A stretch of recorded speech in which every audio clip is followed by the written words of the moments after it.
session, we ended, and it was the Modron's turn to go. When I think we it was... stopped... No, it wasn't. It wasn't their turn. They weren't going to do anything. They didn't see us. So whose our turn was stealth it if it wasn't theirs? Do you not remember my natural Yes, 20 on stealth? we have 3 surprise rounds because it's totally unexpected. They were not Of course. expecting this. Yes, of course. Of course, how could I be so foolish? So, should we do a recap for last week, or was everybody good? Since last week it just consisted pretty much solely of Lunk I and think we're good for. Cave. Okay, gentlemen, so we'll pick up where we left off in the middle of this little fight. So, Clef, I believe you had gone. No, actually, I'm mistaken. I think I ended it. Yes, I think ended I it had walked after in. everybody. I ended it after everybody had gone, so that we could start with the first initiative this session. Yeah. So, Clef, your turn. Your compatriots. Resgor has charged into a room where you can now dimly see the many forms coming through a glowing gate in the interior. Some of them are ferrying large chunks of rock that are suspiciously similarly looking to the ones that you've seen in possession of Brienne and Shrimp. What would you like to do? If I sneak down to like here, presumably all of these fuckers are distracted by the screaming orc that they're about to kill. Yes. Can I see anything that looks to be like powering the portal or holding it open?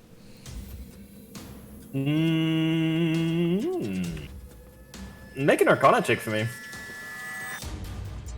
Just, see how much you know about the magics. Do you even have Arcana as a skill? No, but I roll. That's a 19. 19. Okay, you are unfamiliar, unfortunately, with the magic. It's not a class skill for you. So you don't, you're just an old man who fell down some stairs and can suddenly do backflips. You don't know the arcane. But, however, you do see this fellow over here floating about. You see the occasional spark dripping from his limbs, almost like liquid before puffing into the little puffs of smoke when it hits the stone floor beneath him. You strongly suspect that he is the one keeping the gate open, or has created the gate. Okay.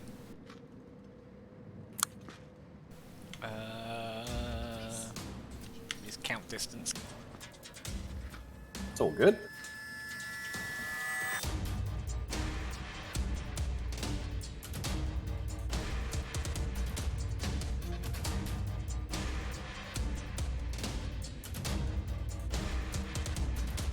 It's a lot of counting. I'm getting worried now.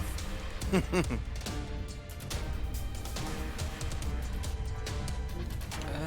far is it? No, I'm just gonna stay here for now. He decided that there's a lot of people in there. Okay, it's all good. Okay, so I will, keep however, going. like as soon as I can, I'll get my bow and arrow ready, and as soon as I get a clear shot on Oh shit. this guy, I'll take it.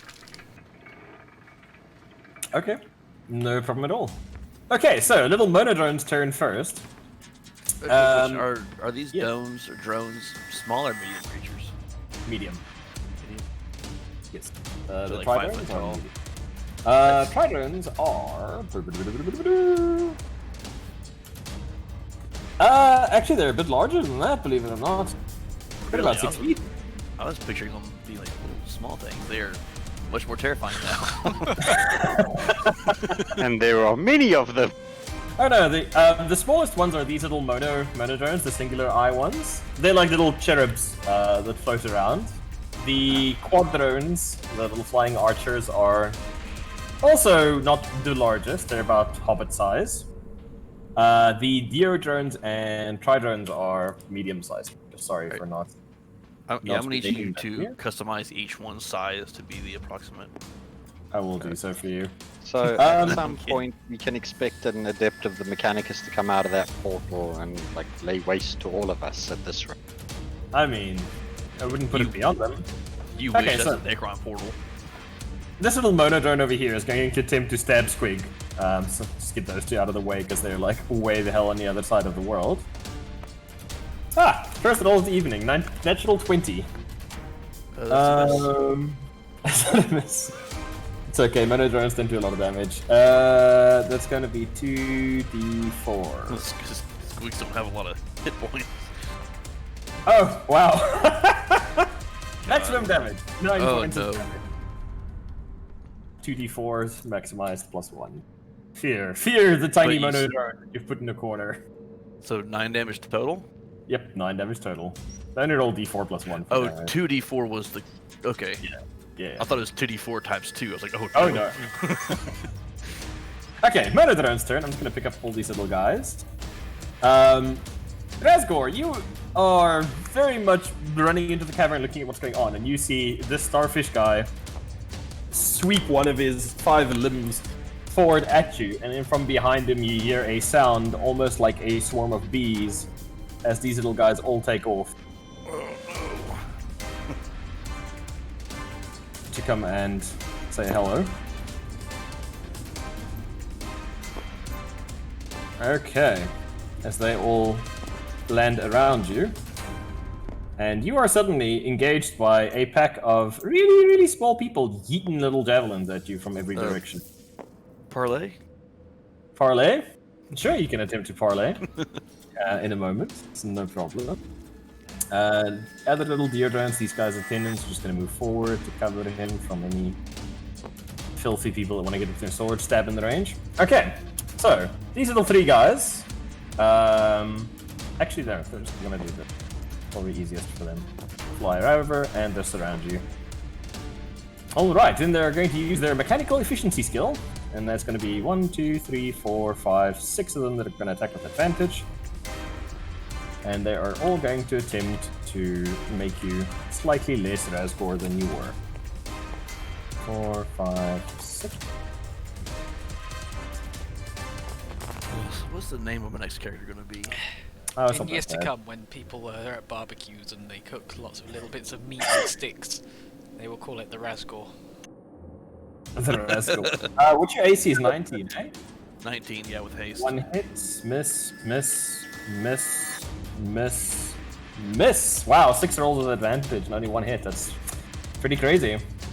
That natural 20 was the best you're gonna roll all night. Except for this little guy, it rolled max damage on these little stabby bits. That's 5 points of damage to you, Razgor, as you get shanked in the kidneys by a tiny little monodrone from the corner.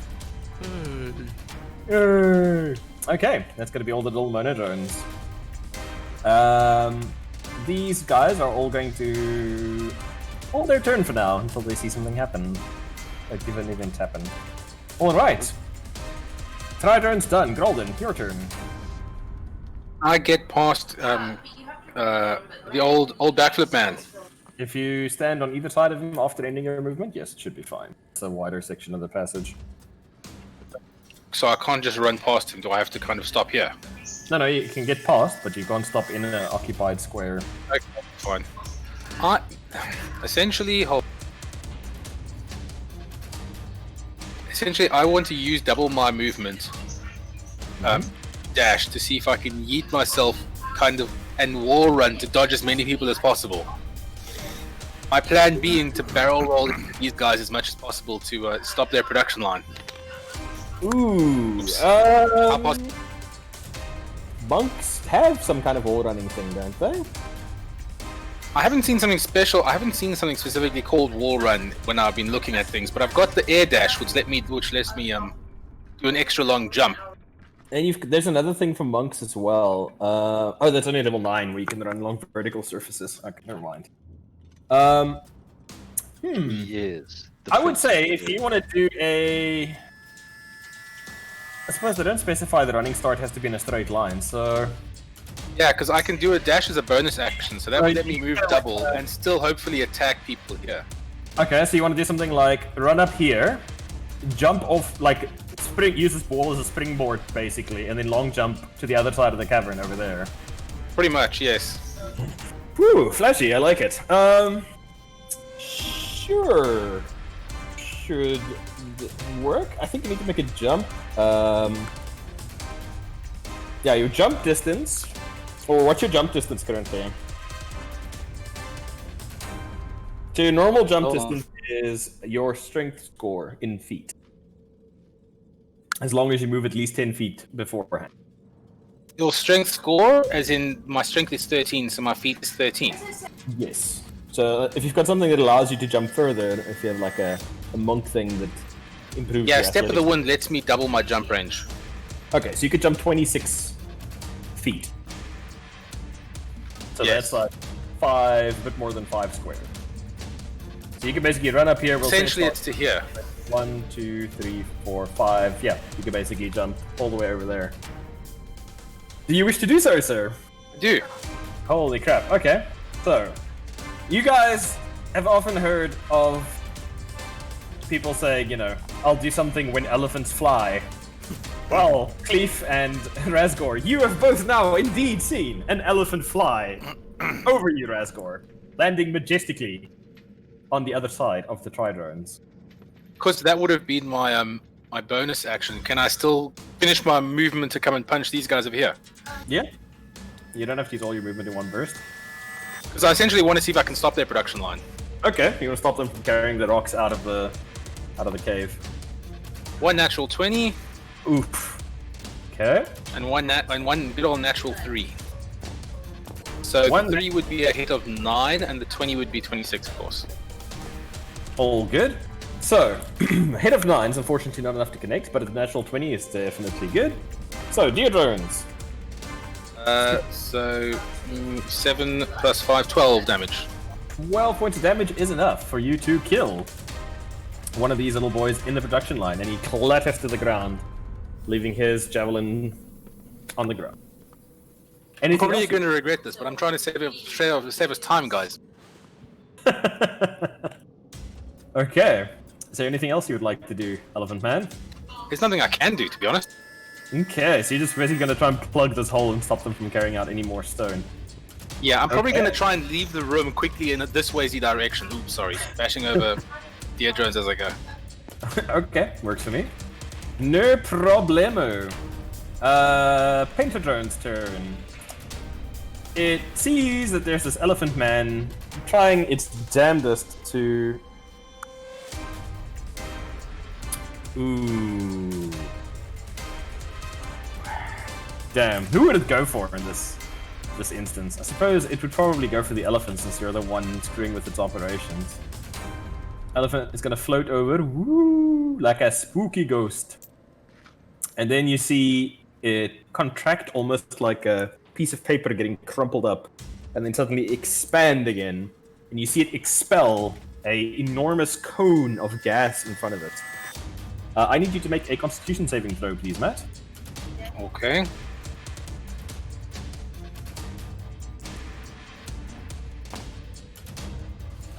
Nine. On the dot. Yep. That is a fail, unfortunately. Oh, no. You're currently paralyzed for 1 minute. 1 minute? What? For 1 minute. 10 rounds. You can, however, make a save at the end of every turn of your turn. Alrighty. So now, with the production restarted there, Razgor, your turn. You're currently surrounded by a swarm of buzzing little monodrones, all trying to stab you with their javelins to the best of their ability. And behind them, you see the menacing ranks of Tridrones, still waiting for something. Well, I don't think this is gonna work, but Razgor wouldn't know this. Hmm. I'm going to reach down on my chest and let out a mighty roar that echoes into your soul. I'm gonna use my channel Divinity called. I was just looking at it. It's all good. A conquering presence.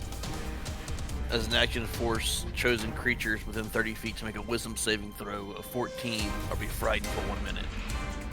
So all these dudes within 30 feet of me, if they can be frightened, need to make a wisdom save. Let me just see quickly if this affects them. I'm not sure.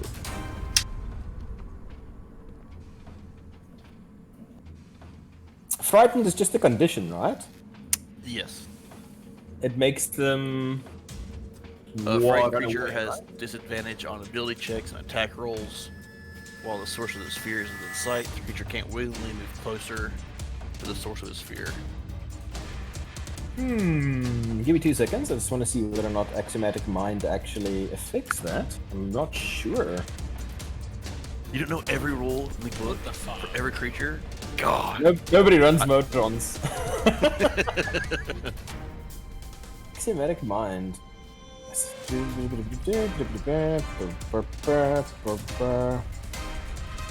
suppose it doesn't really. Oh, here's something.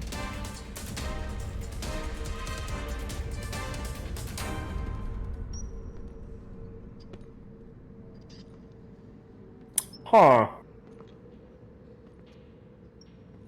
Okay, it's an interesting interaction. So, they are affected by the frightened condition if they fail. What save did you say? 14 wisdom. Jesus, I'm gonna have to roll a lot of dice now. Everything from your frightening roar affects them except for the involuntary movement. They cannot be compelled to take an action against their will. Oh no, they don't run away from me. They just can't come closer to me. No, that's the part I mean that I'm talking Okay. about. They ignore things that impede their instructions. So they can't be like dominated and told, like walk away or anything like that. But yes, the other things still go through. So hold up, fam. Let me roll. Beep boop, I am scared. Beep boop, must kill. This would be 30 feet, so I don't know how you'd. Wait, that's Oh man, that's gonna be a lot of them. 14. It's very much gonna be. Yeah, everyone but this back line, I think. Yep, pretty much. Okay, so let's count them up quickly. 1, 2, 3, Maybe not 4, this guy. 5, 6, 7, This guy's 8. bright good. So eight monodrone saves quickly. Does it affect friendlies or any enemies? Chosen. So I Okay. won't. All good. Okay, so You DC don't need 14, to be afraid of me. What's that? DC 14. Yeah. Natural 20 pass, natural 20 pass, 5, 1, 13 fail, 13 fail, 6 fail, 16 pass. Okay, so that means 3 passed. 3 passed in total, yeah. So these little guys, I'll just do this to make it easier. I'll just do this. These ones passed. Okay, so those 3 have all passed. Holy crap, it's a lot of saves. Okay, and then I need to roll 8 for the Tridrones. I think have a slightly higher. Nope, they still only have a base wisdom of 10. That sucks. 14s, natural 14s, yes or no? 17, 16, 15, 18, Oh, fuck. 17. So that's 1, 2, 3, 4, 5 of them that pass, 3 of them that fail. Okay, so That didn't go as well as I wanted it what are you complaining about? You nuked like most of them. to. They should all be afraid of Razgor. I mean, that's fine. Is that a bonus action or what is that? That's an action. Action, okay. But you're still hasted, so you can take an attack as well. Oh yeah. These guys are 30 feet. Yes, I will do them in a moment. It's just they all have different stats, so it takes me a moment to cycle through them. Those are quadrones. Do they have bonus? Why do all of them just have 10 intelligence? Wisdom. 10 wisdom, I mean. It's like, damn you, you people without your free will. Well, Nice. when they were made from a template, so Okay. STC. STC. yes. Jesus, See? okay. The dangers guys- of mass production. So only the red ones are the ones who do not have disadvantage at the moment on attacks. The other ones all have disadvantage, the non-highlighted ones. The red one's passed. The red ones passed. Okay. Okay, so you have your hasted action left. You can be used to attack or dash or do things like that. What would you like to do? I'll just attack this one that's kind of behind me. You just like swing it around like, not getting behind me. Yeah. Okay. So do I still get my 2 attacks? No, it's only a singular Just attack one for the attack? next action. Yeah. Would be a little bit crazy if you put it on a fighter and end up with like 16 attacks. That is an 11 plus 18. That's a hit. And roll damage for me. I think I was using my axe. Tell me, no, I don't know. That is 5 plus 4, 9 damage. 9 damage. That is enough to crumple this little drone and to kill him with your furious swing. Anything else? To the foot. Foot is gonna go stompies, I take it. There it goes. Yeah, he's gonna kick. Kick one of the drones. Actually, in the he'll face. kick the one that's not next to me. Okay, no problem. Make an attack roll, please. +6.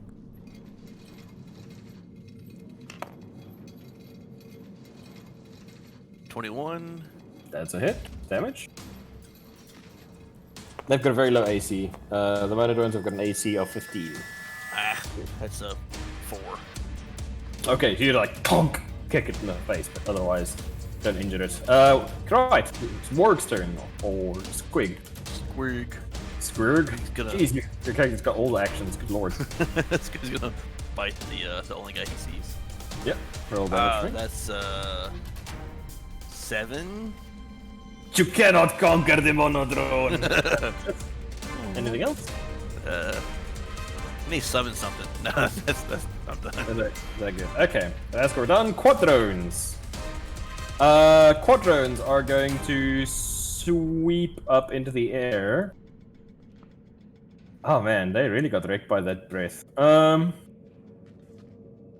Okay, well, screw it. I guess that's what they're gonna do. Grolden, since you're doing your best to interrupt their supply, these little guys are all going to, whoops, fly up into the roof as high as they can. It's not very high in here, it's about 15 feet above you. And all 6 of them are going to fire at you. 3 of them with That's not very nice. Well, you are kind of interrupting their mining operation here, man. That's a 1, so it misses, 2 misses, and 11 plus 3, 14 to hit. Well, I'm paralyzed. What effect would that have on my AC? Paralyzed condition. Let's have a look here quickly. Teacher incapacitated. Paralyzed, incapacitated, cannot attack or move, automatically fail strength and dex saving throws. Attackers have advantage on any attack that hits and is made within 5 feet as a crit. So it only really works against that. It means you cannot take actions or reactions. Doesn't say anything about you avoiding. Well, then my AC is still 17, so. Yeah. Basically, because they're not in melee, they don't get the auto crit because it's only within 5 feet. Which is sadness, but oh well. Okay, so Razgor saving your ass there with a disadvantage on those archers. Okay, so that's all the disadvantage shots, and then it's just the normal shots that are getting fired. 18 plus 17 plus 16. So it's, you said AC 16, eh? 17. 17. Okay, so 2 hits out of those ones. And that's going to be just normal short bow damage. So it's D6. D6 plus 1, 7. 7 damage plus 2 is 9 plus 5. 14 points of damage in total as you feel the arrows thump, thump. Ouch. 2 of them slam into you from these little guys. Cool. And then you see them just slightly reorientate to put themselves between you and their Pentadrone. Okay, that's gonna be the quadrants done. Brienne, your turn. What would you like to do? Yay! Well, given my current positioning, the first thing I'm gonna have to do is move.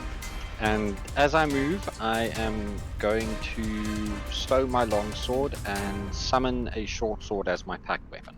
You did that last week. Oh yes, I did. So I have a short sword now. Haha! Yay! Awesome.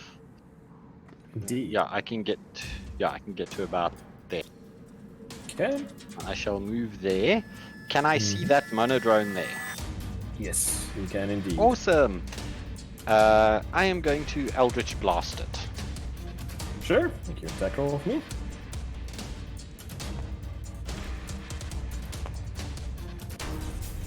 That is 19 to hit.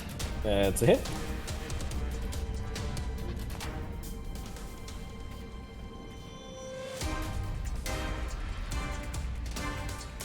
Probably multiple beams by now as well. Yes, 2 beams. Nice. Wow. For 2 damage. Oh Whoops. god. Fuck me. How do I undo? Wow, dice gods. Wow. Thank you. Okay, 2 damage in total, eh? Yeah. That's double Think, one. think. So it's flink flink is indeed what you hear as you fire a beam. However, you do see all these little guys in the back.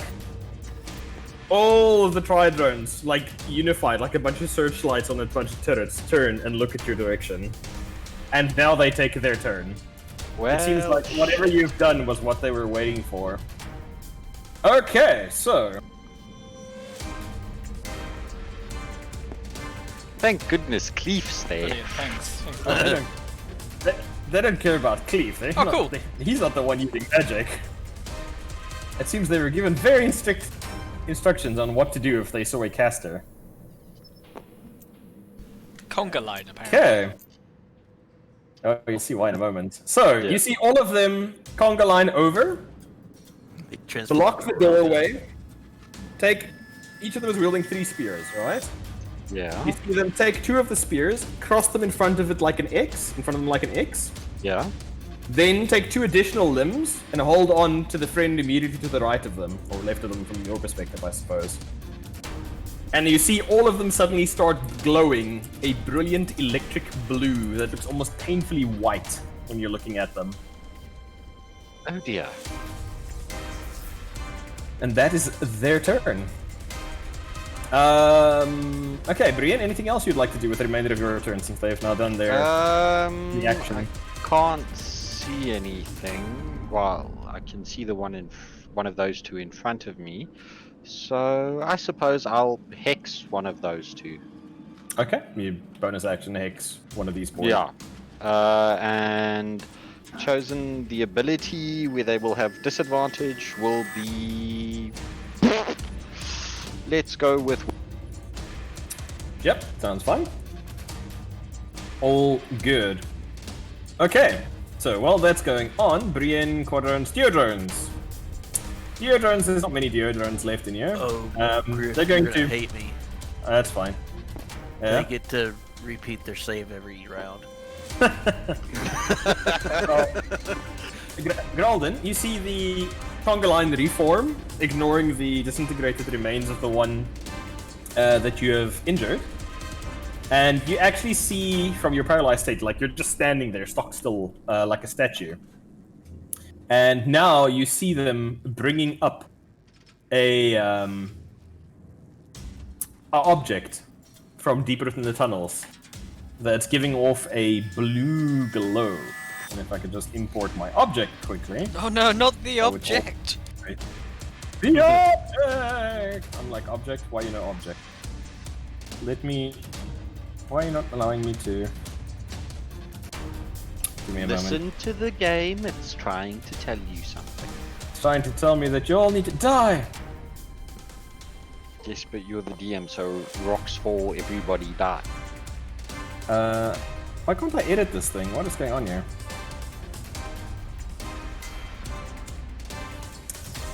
Very strange. Yeah, whatever. Use your donation. I was trying to edit the token so I could import an image that I'd made. Oh, I think only I can do that. You got That's the link, fine. I can just do it for you quick. No, it's fine. Not essential. We'll just He use. doesn't want to ruin the surprise. Oh no, for it's a him. ball! Just use one of these. It's a blue orb of stone that is getting passed from Deodrone to Deodrone towards the gateway, ending up with that fine gentleman. Okay, that's going to be them. Shrimp, your turn. Oh, I shall attack this monodrone that's being attacked. With my non-sliver attack, they must make an intelligence 15 check. I would have just left him in there with what's his name and put up a I'm wall. sure Fane can handle that one. I'm sure Fane can handle that. Like one. you. Packing shrimp is like. Ooh, There what? is one. Okay, Shrimp, he rolled a 12. He has no bonuses to his intelligence. So he, I'm pretty sure. if he makes a saving throw there you before go. the end of my next turn, he must roll a d4, and it takes 2d6 of psychic damage, and I rolled 7. It's dead. You've killed him. Did. I can't believe. One. I think Squid has been trying to heal him for multiple rounds. You just see the warg like turn around and he's like glares at you like you killed me, son of a bitch. Oh well, I just turned around and started moving this way. How far can I move? Somewhere around here, I think. That's Okay. my turn. And that's your turn. No problem. Clef and Lee, you are now facing a arc welder electric fence set up in front of you, made by these guys. What I would you don't like like to do? any of this, so I'm gonna bonus action Misty Step to here. Oh, ho, ho! You're using magic. Okay, But fantastic. do they see where I end up? Well, we'll have to do something before you do. no. Though. Oh yes. So they see you gesticulating and using your Misty Step magickery, and since you're within 5 feet of these two little guys, it's just 2 of them. I need you to make a dexterity saving throw for me, please. Oh, busted sword. 2 of them, in fact. Yeah, his audio was breaking up quite bad. 14. That's a pass. No, wait, I lie. That's a fail. And a 14. And second one. Okay, so that's 2 fails. Don't worry, it's not too bad. As you're in range, you'd only take 4d6 points Wow, of only. lightning damage. First Only. bolt, the first bolt is 8 points, and second bolt is 7 points. Owie. As you see electricity arc off of their bodies, almost as if it's drawn to your arcane energy and slams into you. Owie. But you do still successfully manage to teleport, and you are now in here. And arriving here, you see this, and this one all turn towards you, like their heads like locked onto you, and they seem to be following your every movement. They don't seem to go for casters. That's quite rude of them. Mm-hmm. I mean, they have faces on every side, so which side turns to them? To the right side. Can I like run Okay. around the portal to Starfish? Yes. Technically, the portal is like over here where the like little legs are drawn. It's like Oh, standing upright. so Yeah, I'm yes, just you gonna can run straight at the run around. Starfish and go for a stab then. I'm bad at drawing.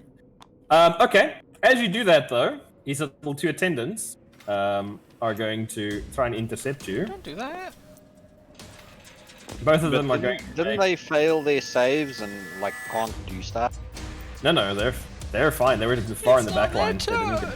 get Yes, but they were waiting. They were holding their turn for this exact thing. Like, remember when I said his attendants are holding position to intercept anybody trying to get close to their boss? No. Yeah. They both run over to you and attempt to punch you and grapple you to the ground so you cannot get near their glorious leader. What is your armor class, Hippo? 17. Minor drones have got terrible armor damage to bonuses though. Oh, actually never mind. They both hit 18, 18. Damn it. Okay, they're both going to initiate a grapple. Trying to restrain you. Sorry, was that Matt? We can hear you having some internet troubles there, over there. Okay, both of them hit you, and you're now considered restrained by both of them, as they basically just dogpile you to try and get on top of you. However, you do make it near the glorious Pentadrone leader. Can't you mouth laser him? Can I stab at one of the ones on me? Not this turn, just...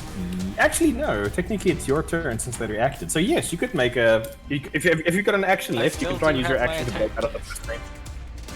Yes, you can use an action to try and break the restrained status. Bear in mind that both are restraining you, so you have to do it twice. You can use either athletics or acrobatics, whichever is higher. 16. 16, and they have to contest to try and keep you pinned.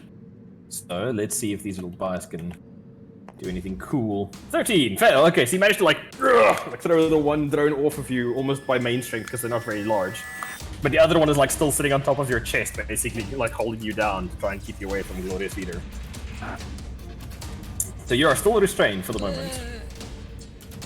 They're like, no, stay away from Leader. But you can't hear any of that. You just hear beep boop.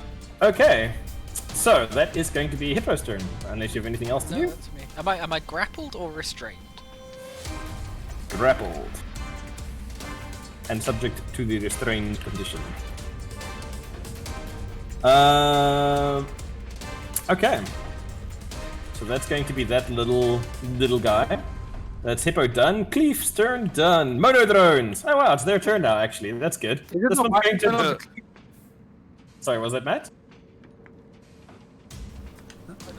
Oh, no, don't worry. Don't worry. Okay, Hippo. The other one's going to attempt to re-grab That's you me again. out this fight forever then. I can only throw one a turn. He rolled 2, so he misses. So unfortunately, he does not manage to restrain you. The other one's these just two going to maintain his grab. No, they were not. They were way in the back. They were by the pentadrone. And even if they were frightened, wouldn't they be frightened only of Razgor? You know what? I think you're right. Correct. Okay, so that's those two little guys left. Razgor, these little guys are all going to attempt to stab you, so it's just going to be the 5 of them trying their damnedest to shank you in the kidneys. Nothing too crazy. Bunch of them with advantage. Miss, miss, miss, miss, miss. This is across the board. Yeah, yeah, you're too fast for them. With the haste and the armor that you have, they have no chance of hitting you currently. Okay, that's going to be the little mono drones done. Try drones. They don't actually have to do anything. They're still fulfilling their programming, so they're just going to hold their position for the time being. And Geralden, your turn if you're still here. I'm just going to let Geralden. I think he has disconnected again, so I'm going to reroll his dexterity, his wisdom saving throw. Constitution saving throw. He rolled a 4. Unfortunately, he remains paralyzed for the moment. Okay. That's going to be Geralden, and then who's up next after Geralden? Pentadrones. Pentadrone, luckily there's only one of them.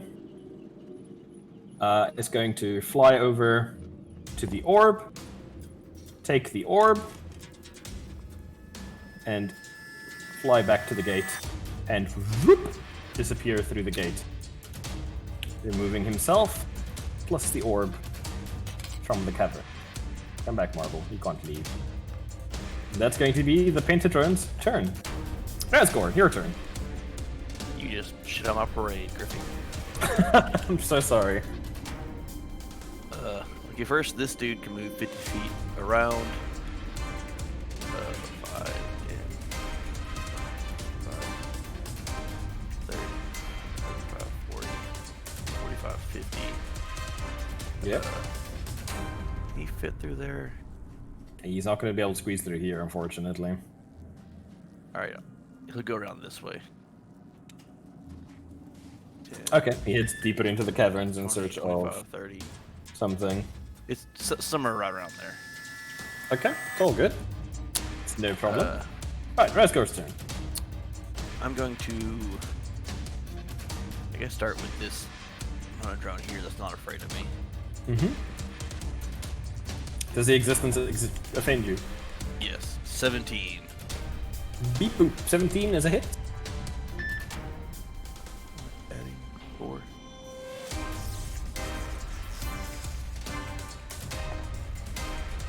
That's 7 damage. Okay, it's enough to boop, drop him like a rock. He goes down. Second attack. Alright, I'm gonna take a step over here. Yep. 5-foot Yes. step, swing into the next guy. I'm gonna go for the tridone, try to break whatever chain they're doing. Okay, break It the confuses circuit. Razgor and he doesn't like it. Confuses him. Okay. Ah, shit, that's only 10. That is unfortunately not enough. Third attack? Or do you want to do something else with your action? No, he will suffer for dodging the attack. Okay. 14, not too much. Not too much. Unfortunately, it's a miss. Razgor's angry. Razgor's angry. It's all good. Alright. Okay. He's gonna get the foot. Who's gonna get the foot? Okay, you try and give him the boot.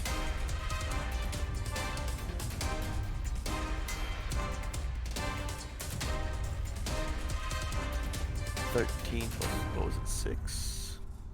It's a hit. Yeah, 19. Yep, that's a hit.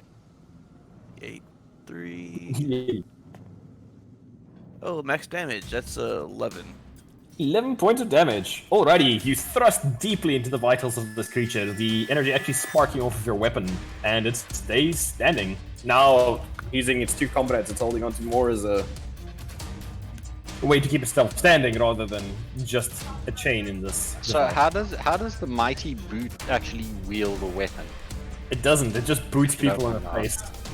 The toenail is proficient in toenail. Okay. Just needed to check. Spiritual weapons are the weapons. Okay. So, anything else, Rascal? Nope, that's it. Okay. Quadrones are going to start flitting through the portal. Pop, pop, pop, pop. To go and help Glorious Leader. Okay, that's them done. And Brian, your turn. Okay. So, You can see what's going on in the front here, not so much what's happening in the back there. yeah, I'm gonna You saw 2 try. comrades disappear in there and you haven't seen them yet. Okay. I'm gonna try and I'm gonna try and Eldritch. Nah, actually, I'm gonna move forward and whack at them with. Okay, so you move into melee range and you proceed to Yeah. attack with your short sword, trying to clear the path. Yeah, I had 2 Two attacks. All good. Haha. Mm-hmm. Ooh, first attack did not. All good. Second one. Second one is. No, it's a hit. Yeah. Okay. Damage. Short sword is d6 plus 4.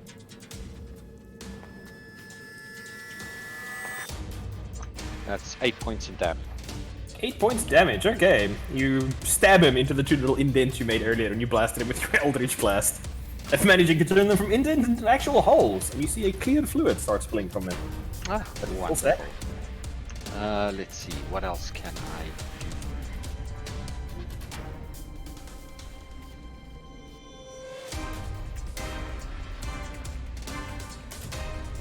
Didn't you hex the closest one to you? Yes, I did. The one on my left. So- Do you roll your dice extra against it? No, it's just the normal hex. It's not the Hexblade's curse. Yeah, hex gives you like 6 extra on every hit. Oh yes, that's right. Necrotic damage. My apologies.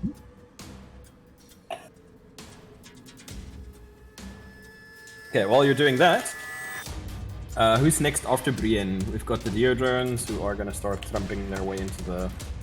That's 4 points of necrotic damage. Oh yeah, there we go. That's enough to shoot him up. Just shoot him up.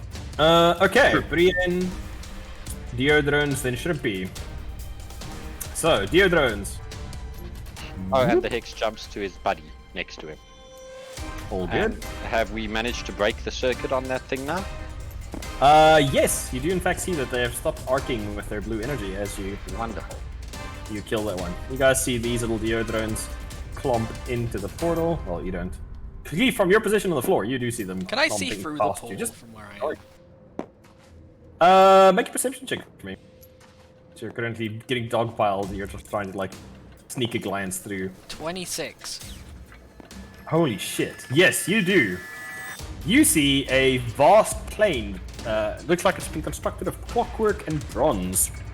And Waverly on the other side, you see hundreds, nay thousands more of these drones of various shapes, all arrayed in neat squares around the portal. And it looks like the Pentadrone is presenting the blue orb to those on the other side. How far away is the Pentadrome? It's very hard to tell. You're looking through a gate to a different plane. It's very, very hard for you to judge distance. Might be 5 feet, might be 30 feet, might be 100 feet. You're not entirely sure. It's a gamble. It's hard to see. Like, you have to trust in the heart of the Oh, cards. don't worry, I will. Oh no. Okay, so that's the Deodorant. Shouldn't be your turn. Okay. What should I do here? I'm just there's too many friendlies here for me to psionically blast things since I can't hurt. Yeah, there are. Just this is a big boy. They react to magic, so you want to do it? Fuck it. I'm just gonna fudge it. Sorry, I'm just gonna insinuation this guy. He must make a wisdom saving throw. 15. 15. Okay. Disadvantage on wisdom saving throws. Oh, that's good because he rolled a 19. How much the DC? 15. He rolled exactly 15 on his disadvantage. Fuck's sakes. He say. How much damage does this boy take? I don't think he takes any damage. The target must succeed on a wisdom saving throw being incapacitated. At the end of each of its turns, it takes 1d12 psychic damage, and it can then make another wisdom saving throw. On a success, the spell ends on the target. So I don't think it takes anything. Yeah, it's okay. Okay. Yeah, that's me. Should have blasted the friendlies, man. Okay, so that's them done. That's you done. Should have done. Keith, your I've turn. only got one of these things on me at the minute, yeah? Yeah, the other one still trying to grab you, but it What missed. do I need to roll to get it off me? Acrobatic. Or athletics, yes, whichever is higher. And it has to oppose. I rolled a Oppose! 17. I rolled a natural 19. Can I Do you, can I man? attempt to use a bonus action to hide? Under what? It. Or behind? From... Okay, let me rephrase it. From whom? The other one. Sure. Why Cool. not? I bonus action hide and then immediately mouth laser through the portal at the ball that the Pentatron's holding. At the ball ball. itself. If we can have it, neither can they. What damage type is your mouth laser? Necrotic. Oh, What no. rate? 30 feet.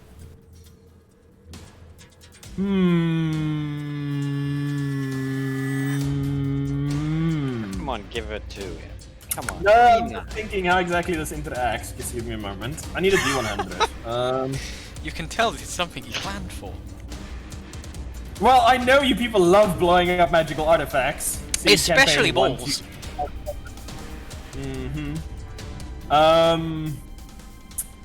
2. Okay, here goes nothing.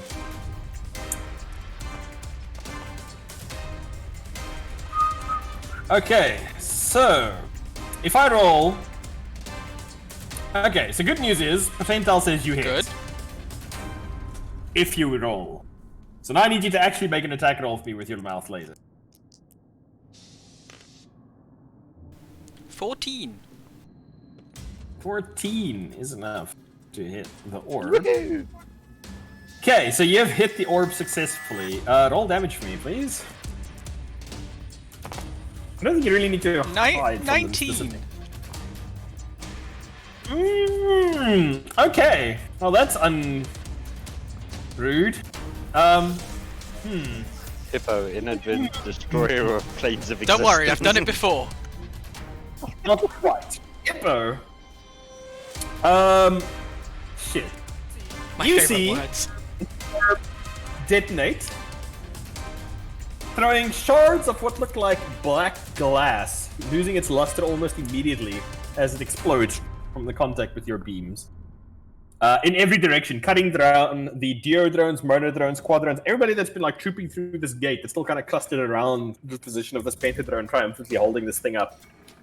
Just get cut down like wheat, like before a storm. It's just like flattens them all immediately. It's like And when Sauron died in Lord of the Rings. Yes, basically like that. The good news is, you see the gate flicker and dissipate. The gate is closed. The orb destroyed. So this gate is now gone.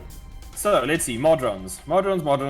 So, Painted Drone is gone, which means they revert to Quadrones. Quadrones are gone, which means all of them are now under the command of the Tridrone. And you guys have just killed their boss and prevented them from peacefully evacuating off the... Not you guys. So, is there anything else you would like to do? Middle finger to all of them. Your back is flipping in the bird. Well, good thing it's the Monodrone's turn. Since you're already like grappled by one, the other one's just gonna shank you in the kidneys with a javelin at this point. They're not even No, gonna. no, he's hidden away. Yeah, they got to roll to The other one. find me again. Where's Cleef gone? Where's Keith gone? Unfortunately for you, that one misses. Other one maintains his grapple for now. No, but he's actually de-grappled and hid. No, there are two. Yeah, but only one grappled him. Yeah, it's fine. And he Doesn't hid matter. away, so the other one has to grapple him again. It's okay, because none of that matters. As you stomp over to go and kill the man who has offed their boss and stranded them on a horrible plane of existence that they didn't want to be on in the first place. Well, then they shouldn't have attacked us. Did I get attack on any of those? You get attack on one of them, yes, as they step away. They get a good one. Make it a good one. Actually, no, screw it. These guys are enraged. 5, 10, 15, 20, 25, 30. 5, 10, 15, 20, 25, 30. Okay. So, yeah, make your attack roll, Rascor. That's 16. 16. It's a hit. Roll damage for me. This is on tri-drone. Yeah, boy. Alright, I'm gonna dump a smite to it. Try and save me. Wow, there's literally a conga line of angry enemies coming towards him. I'm just imagining da da da da stab, da da da da stab. Fuck that old man. That's 15 plus 4, 19 damage. 19 points of damage. Yeah, you managed to actually cleave this guy in twain that's trying to move past you. Please donate now to Cleave for Cleave.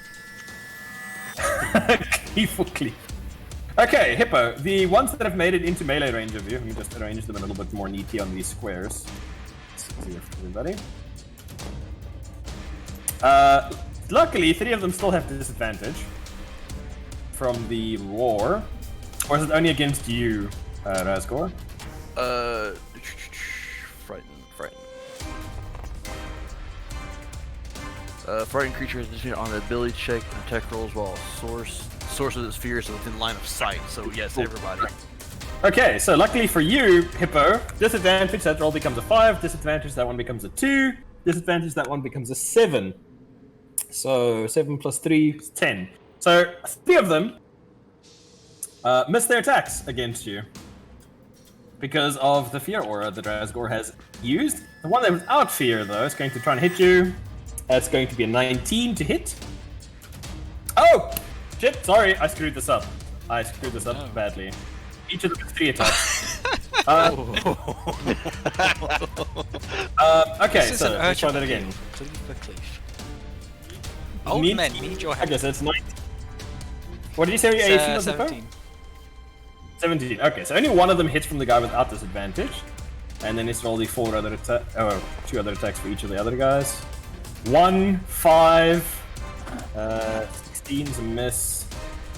17's a hit. We got one more hit, and then just one mortal. Wow, that disadvantage really screwing us over. Okay, that's wow, only one extra hit out of all those attacks. You only get hit twice. Holy They're crap, so stab that is hungry that insane. they can't stab straight. They're so stab hungry. Oh my goodness, you're so lucky that man used that ability. You take from the first attack a modest 9 points of damage, and from the second one a modest 5 points of damage. Okay, Wow, so lucky. Uncanny dodge in half the 9. How did? Oh, wow. What's half Okay. of 9? Do you round up or down? Or 4, I think. Okay. Okay. These guys are not in the range yet to do anything, so that's unfortunate. Okay, that is a very lucky cleave. Holy crap, that Razgor. Wow. Tridern's Grolin. It's gonna attempt to save at the end of his turn, as per tradition. 17! Okay, he actually manages to make a save, and he is no longer a statue. So next turn he'll be able to start doing things. Okay, done and dusted on that one. Who's next up in the initiative order? Pentadron is left, so he's no longer here. Razgor, your turn. What is Razgor going to do?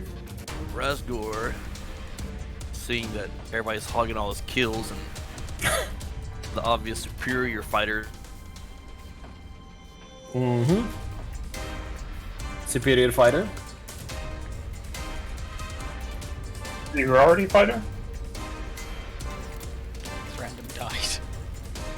This random also died? I see it's again.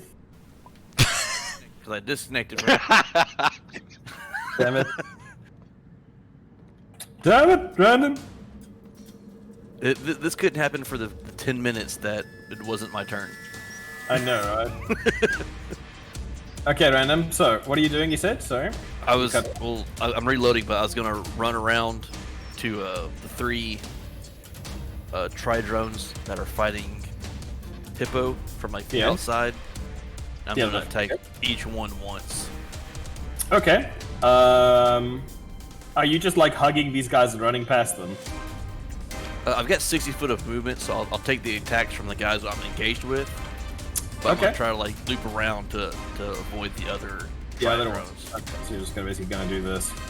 Okay, so it's only 4 attacks that are gonna try and hit you. Nothing too serious that you haven't dealt with before. Only 1 hits, actually, because of that damn AC of yours that's so ridiculously huge. 1 little javelin strike to your orcish kidneys is going to do a modest 6 points of damage. Okay, so you managed to haul ass all the way over to the 3 tridrones that have got their backs to you. Well, I say backs, but yeah. They've got one of their sides facing you. And they are all attempting to furiously stab Cleef on the ground. So I have advantage? No. Okay, and I'm just going to take like one wide sweep with my axe and attack all 3 of them in one go. Uh-huh. Roll your hits. That's a 17, a 26, and a 25. All 3 hits. Roll damage, please. And I'm going to smite on each one of these. Holy crap, there goes some spell slots, I guess. He Yeah. wasn't using them. He wasn't. That's 14, that's 18. Dead. 16. Dead. 22. Dead. You just see Razgor run up, take his axe, and just run it like knee height, and it literally sounds like an axe just going through a bunch of very thin straw as it just carves through the legs of these creatures. Doubles back, and then just slams the axe down, splitting them in 2. And clearing them off of you, Cleef, like quite spectacular. Cleef has been a fantastic success. Cleef is a convert. Cleef is a Now convert. follows he now believes fervently in the cult of Razgor. Okay, Razgor. That was What about your warg? Yeah, I've got more stuff. food? Yes. Foot on monodrone. That's a nat 20. Okay, sure. Roll damage. I couldn't get that on my freaking Damn. smites. A haste on that. Yeah, it was crazy. Okay, how much damage is that on the monodrone? I'm having trouble clicking on stuff for some reason. Here we go. Your latency is very high. That's why. Oh man, that's 3 plus 6 damage. Okay, that is enough. And it just stomps a poor monodrone into paste. Little thing fiddles out and disintegrates. Squig's just gonna run another 100 feet.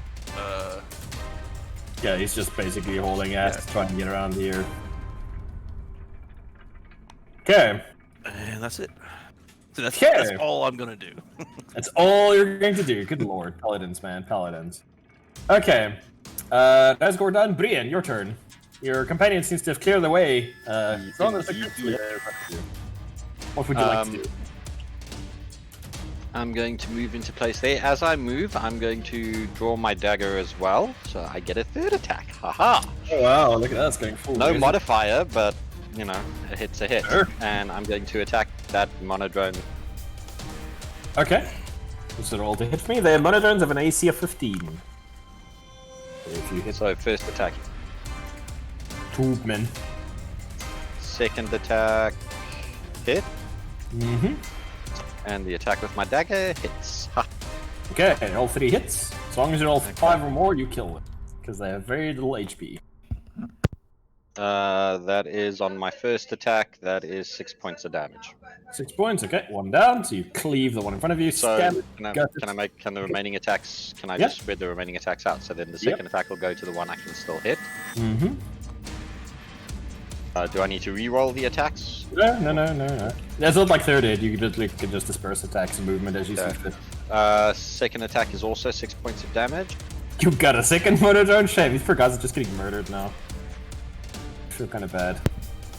And then my third attack is just with the dagger. It's 3 points of damage. 3 points of That's damage. on You the can't even one- stand it on the dagger and try and shake it off, but it's still alive, unfortunately. That's fine.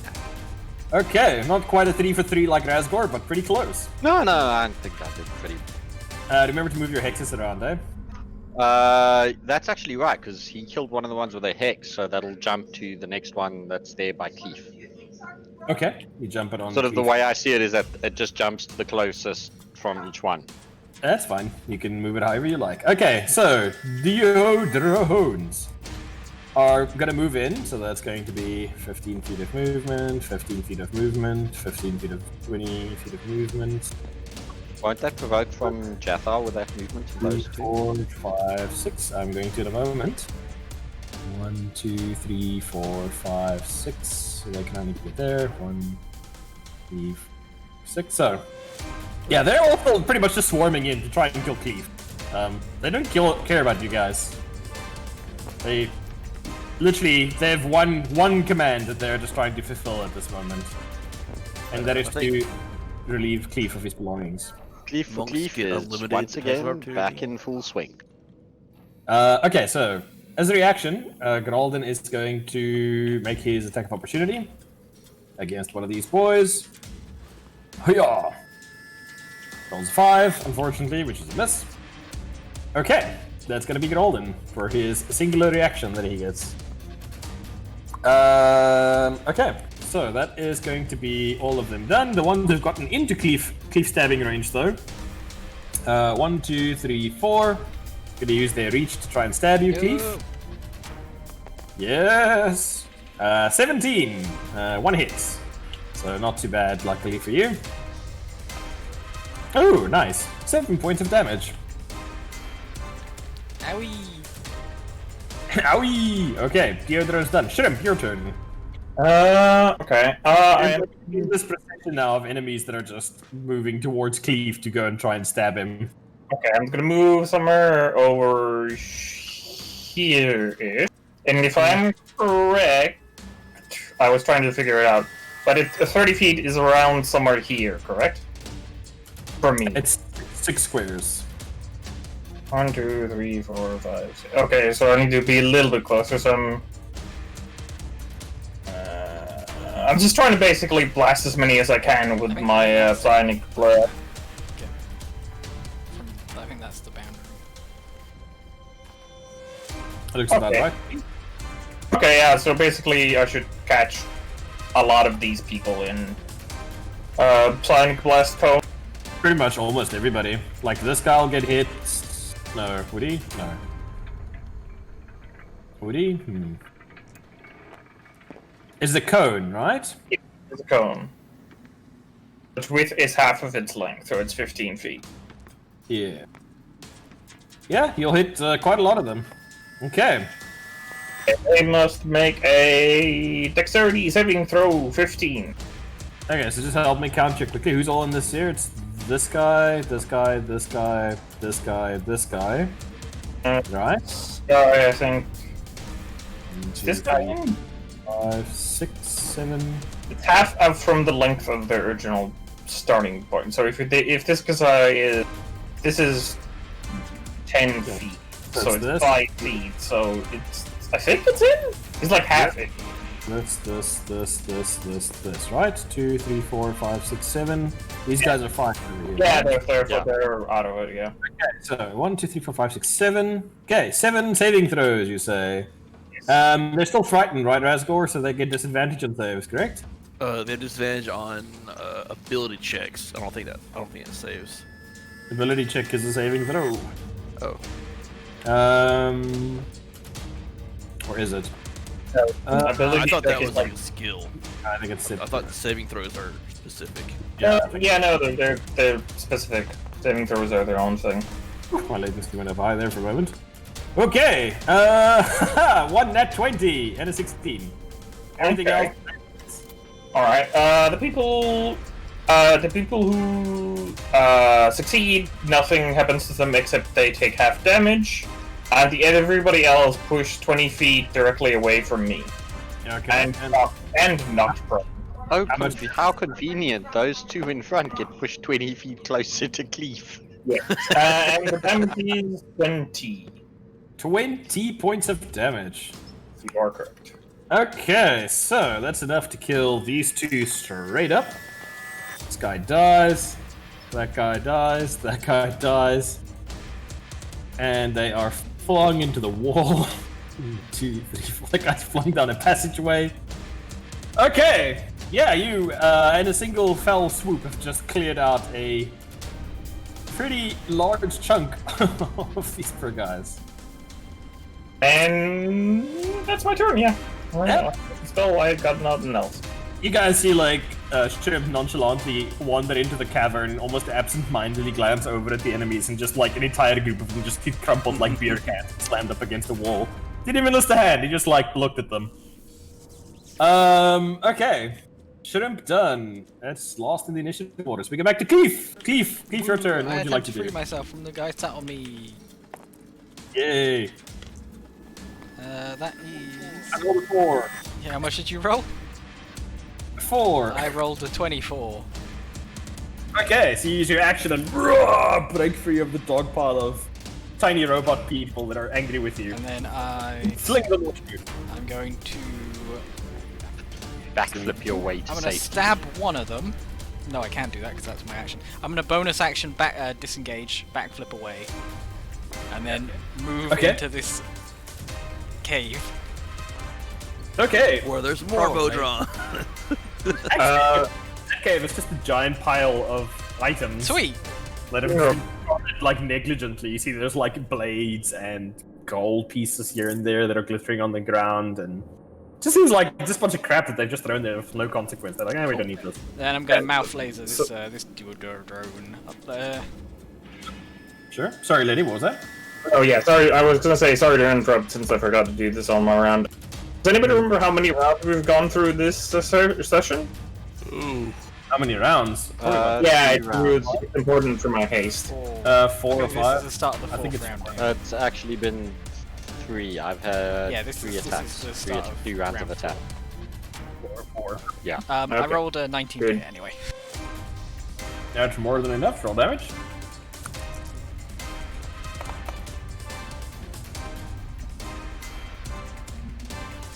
And 18. 18. Actually. Sure. You kill him quite easily. So let's see. You killed all the Tridrones. Alright? Yeah, yes. Yes. And reverts to the Deodrones. Okay. Alright, anything else you'd like to do, Cleve? Just dodge around the corner so they break some line of sight. Okay. And in doing so, it becomes the Monodrone's turn. And they do nothing. They just kind of like stand there staring. They don't seem to be paying attention to any of you guys in the tunnel. They don't seem to be moving. They're just kind of standing there. And that's their turn. Which makes it Gralden's turn. Even these little guys, the Deodrones, have stopped moving towards you. They're just standing there. And like you see Gralden like punch one of them in the face, drop it like a sack of potatoes, and yeah, others don't even react. Like it didn't even try to defend itself. It just stopped. It's like whatever directive they were following is now no longer there. Razgor, your turn. Your enemy seems to stop fighting back. Razor doesn't care. Razgor doesn't care. Squeak's gonna move 50 feet up here. Take a bite out of this dude drone in the back. Yeah, it just lets you. Like you see Queek like start tearing the thing limb from limb, and it doesn't even It's making no effort whatsoever to defend itself. It just stands there while it gets dismembered. Doesn't make a sound. Razgor's gonna do his sweep attack since it worked so good last time and try to chop down these three. Yeah, you dismember them quite easily. They're not defending themselves in any way, shape, or form. I'm just gonna field goal kick this one down the chasm. Okay. You just like. All right. Anything else? That's it. That's it. Brian, your turn. What would you like to do? I'm gonna shank the two that are in front of me. Yeah, they make no effort to defend themselves. You easily Um, stab them and they fall to the ground and start disintegrating.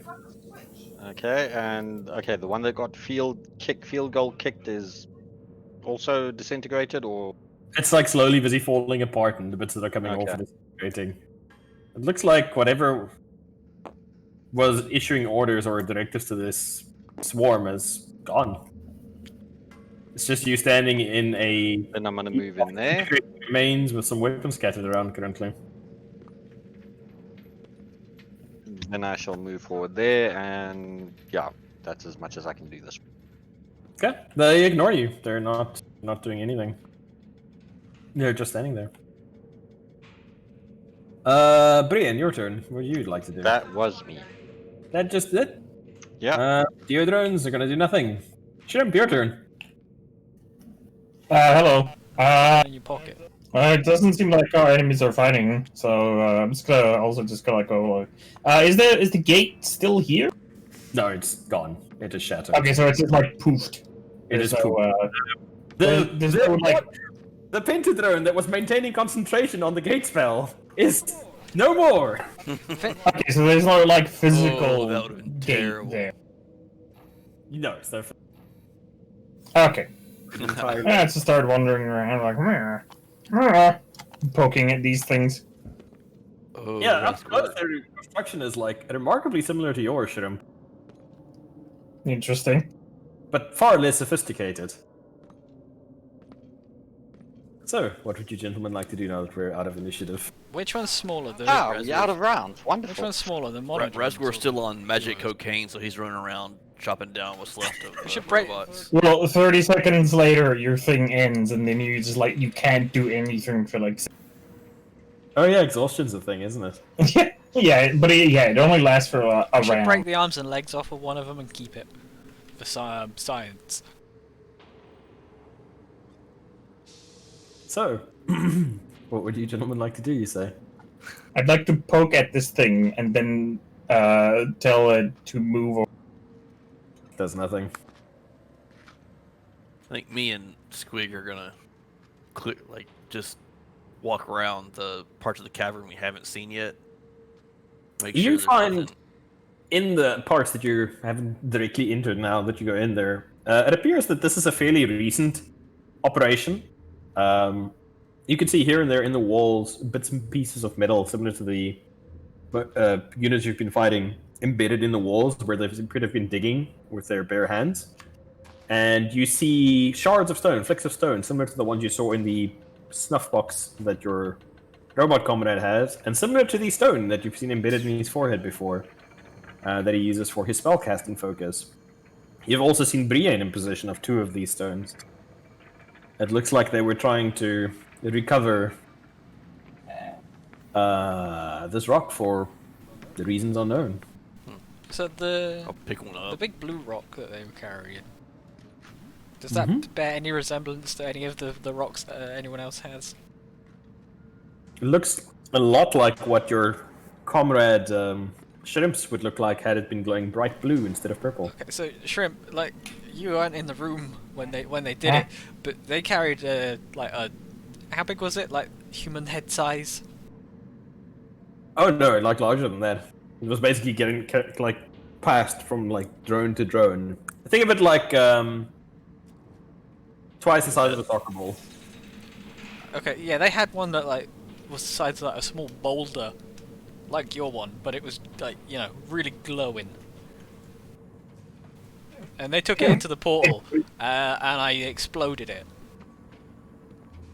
Ah, excellent. I assume it probably did something bad to the surrounding area, as all of these we have found is bad things. from what I saw when it exploded, it killed a lot of those things, and also shut down the portal. But it killed a lot of those things. Yes, these things are very curious. And familiar. I don't know why. They do look somewhat like primitive U's. Yes. Although they seem to have an odd number of eyes. Except those ones. They have an even number of eyes. Well, some of the other ones in here also had the normal amount of eyes. There were floaty ones that shot arrows. They had 2 eyes. I see. And then there was one that you didn't see that would look like a starfish. He had 5 eyes. Curious. That's the one that was holding the ball up when I blew it up. Also, there's a giant pile of loot in this room. Okay, but by the way, did I feel anything when the crystal blew? Unfortunately, no. That's fine. You do have, like, had it been on the same plane, the result might have been somewhat different. We'll never know. But Okay. you did feel something. Yes. When you stand near these little guys, if you like,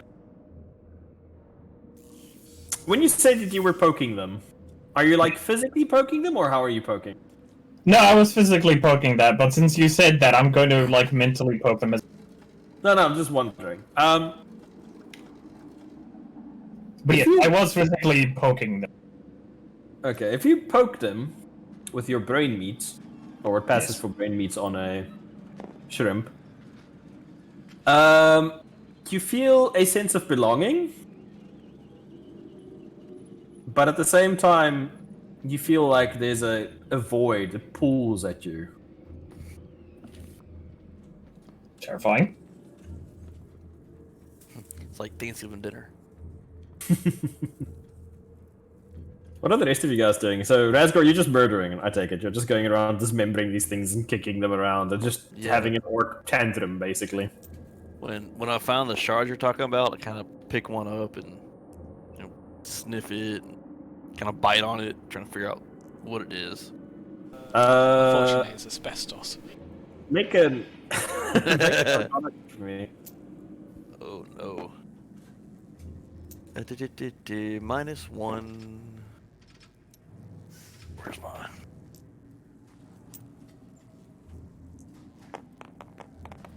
So, Griff, what happens if I use my brain Take power to tell one of them, the one still not destroyed yet, to walk 10 feet forward? I would like you to do 2 things for me. Yes, hello. I would like you to make a willpower saving throw. Okay. Griff, I rolled a 2, which becomes a 1. Oof. Willpower. That's a 13? All you know is it's kind of similar to the one inside your shrimpy friend's forehead you've seen. A 13. Well, lucky for you, it rolled a 5. You see it take a juddering step forward, like it's fighting itself every step of the way. And then you see the knee actually like shatter as the mechanisms inside are working against each other in opposite directions. And you see it collapse to the ground. Curious. Still hasn't made a sound. Sorry, what was that? It still hasn't made a sound, a verbal sound. Did they ever make any verbal sounds? You've heard them screech, like a mechanical gear slipping earlier when you were last week, like I said, in the caverns when you were there. Sorry, I should have read that. But no, it doesn't make any sound whatsoever. It just tries to move in a jerky, shuddering fashion, and then you just see the leg tear itself apart and collapse to the ground. Okay, does it also, like, just disappear now? Yeah, the bits that have broken off seem to flake away on the ground. So you have one one-legged monodrone currently.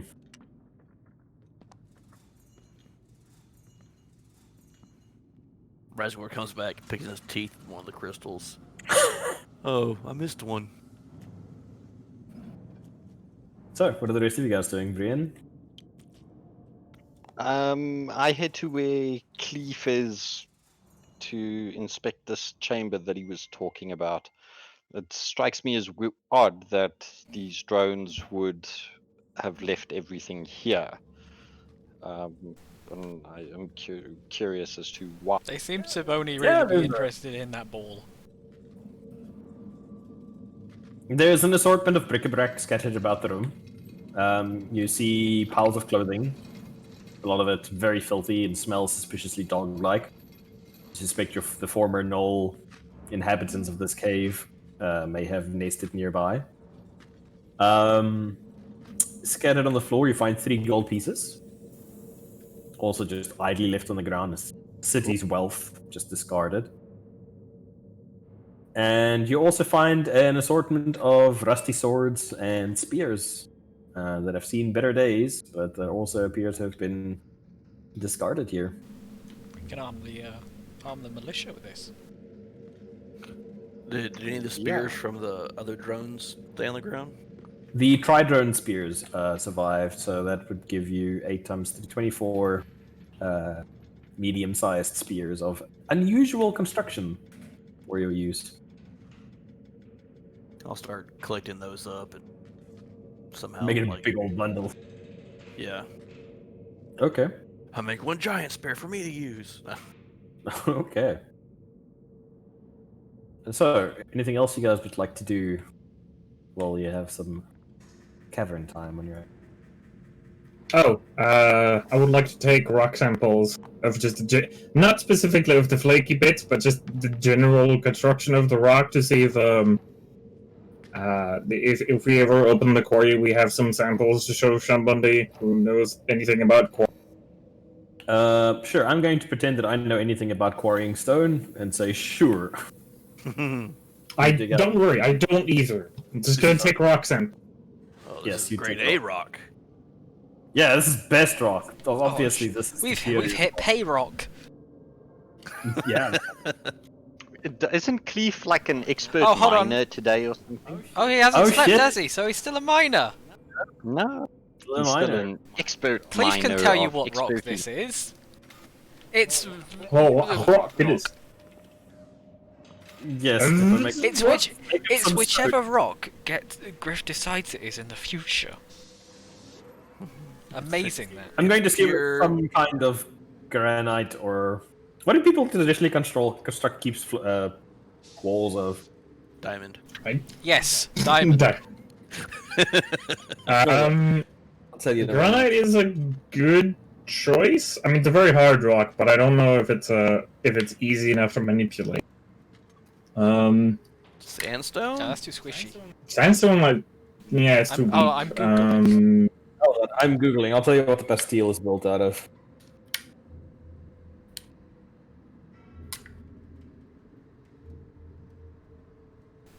Oh, sandstone or limestone normally. So, which is better? Well, limestone is used in modern cement making, so I'd go with limestone. Yeah, probably limestone.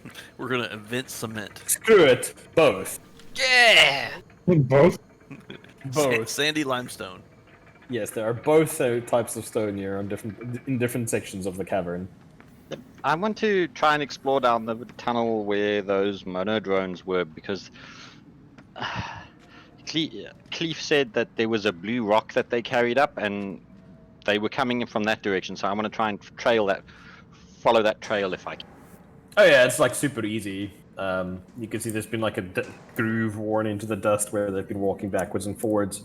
It looks like that wasn't the first trip that they've made, and there may have been other stones that they've already extricated from the cavern. What I want to do is I want to try and find where they extricated this one from. Maybe it's part of something big.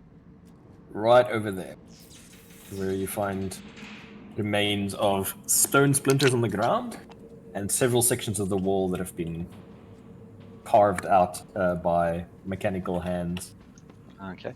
I take out one of my 3 stones and just sort of like hold it out to see does it react to anything here in the area. the flakes on the ground very slightly vibrate, almost like metal to very weak magnetic fields. I kneel down and bring the stone closer to where I find these flakes. The vibrations intensify, but it looks like they're not in a large enough solid to have any more effect Okay. than that. It seems like they resonate with fashion if you bring them close to each other. I make a note of this resonance and head back to the rest of my. Okay.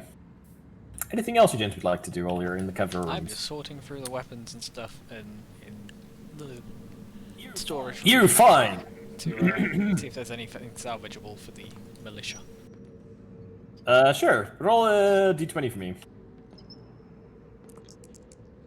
And anybody else who'd like to investigate the 30. salvage pile can also. Okay. Sure. 13. You find 5 weapons that can charitably be called long swords. said- They are large slabs of metal, they are very rusted and in poor condition, and they have been hammered into a shape resembling a long sword. Did you say perception? Yes. 12. 12. Oh, perception was that? Oh, then I rolled a 20. So I Oh, thought it was just Lord. straight, Okay. straight 20.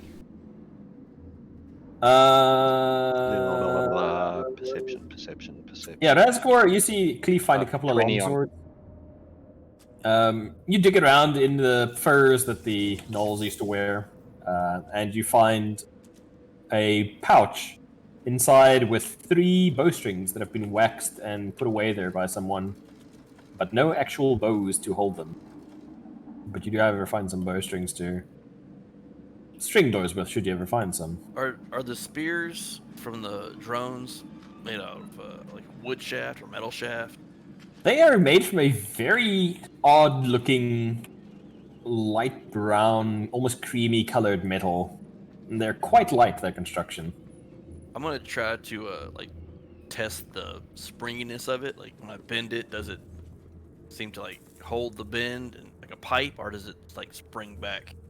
It holds the bend for a while, but it seems to slowly rebend itself back into the straight shape after a few moments. It doesn't like snap back, it just like slowly re-straightens itself. Okay.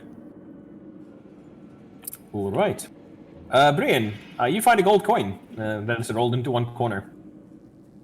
Awesome. Is there anything else anybody's doing? So just 5 longswords, yeah? Is the DM going to give us a hint as to what we should be doing? No, I'm just asking. Is there anything you guys are doing? Is there No. any way that any of you magic types can tell if those things will be back? Because otherwise, if they just open up another one of these portals, then people mining here aren't going to be terribly safe. I'll go to where the portal was. Use divine Mhm. sense. Yeah. You can sense anything affected by the hollow spell, or know the location of any celestial fiend undead. I guess that doesn't really help, but I guess if the portal was still there, I don't know. Guess I don't sense anything.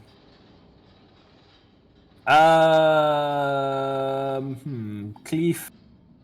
No. Shrimp wasn't here.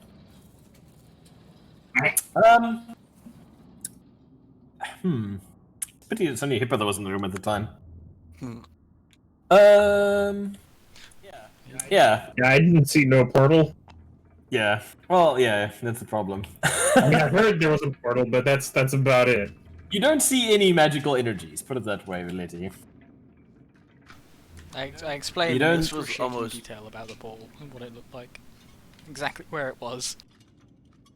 Like how it seemed to shatter when the pentadrone holding the orb was struck Yes. down. This was almost really As if to stop them? Probably not. As long as they have more of those creatures, I assume. But as to stop them from entering through portal to this specific region, I don't know, probably not. Well, there's nothing we can do to stop them, if they are able to.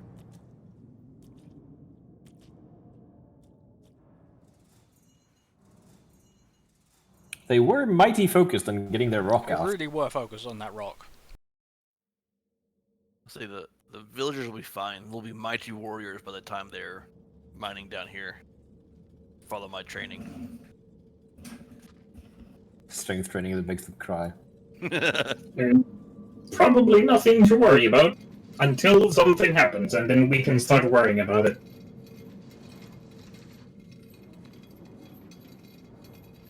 My plan before Hippo blew up the ball was to use my super cocaine speed and orc runniness to run in there, kill the pentadrone, grab the ball, and run back out. I don't think that would have worked. Oh, it would have worked. Probably.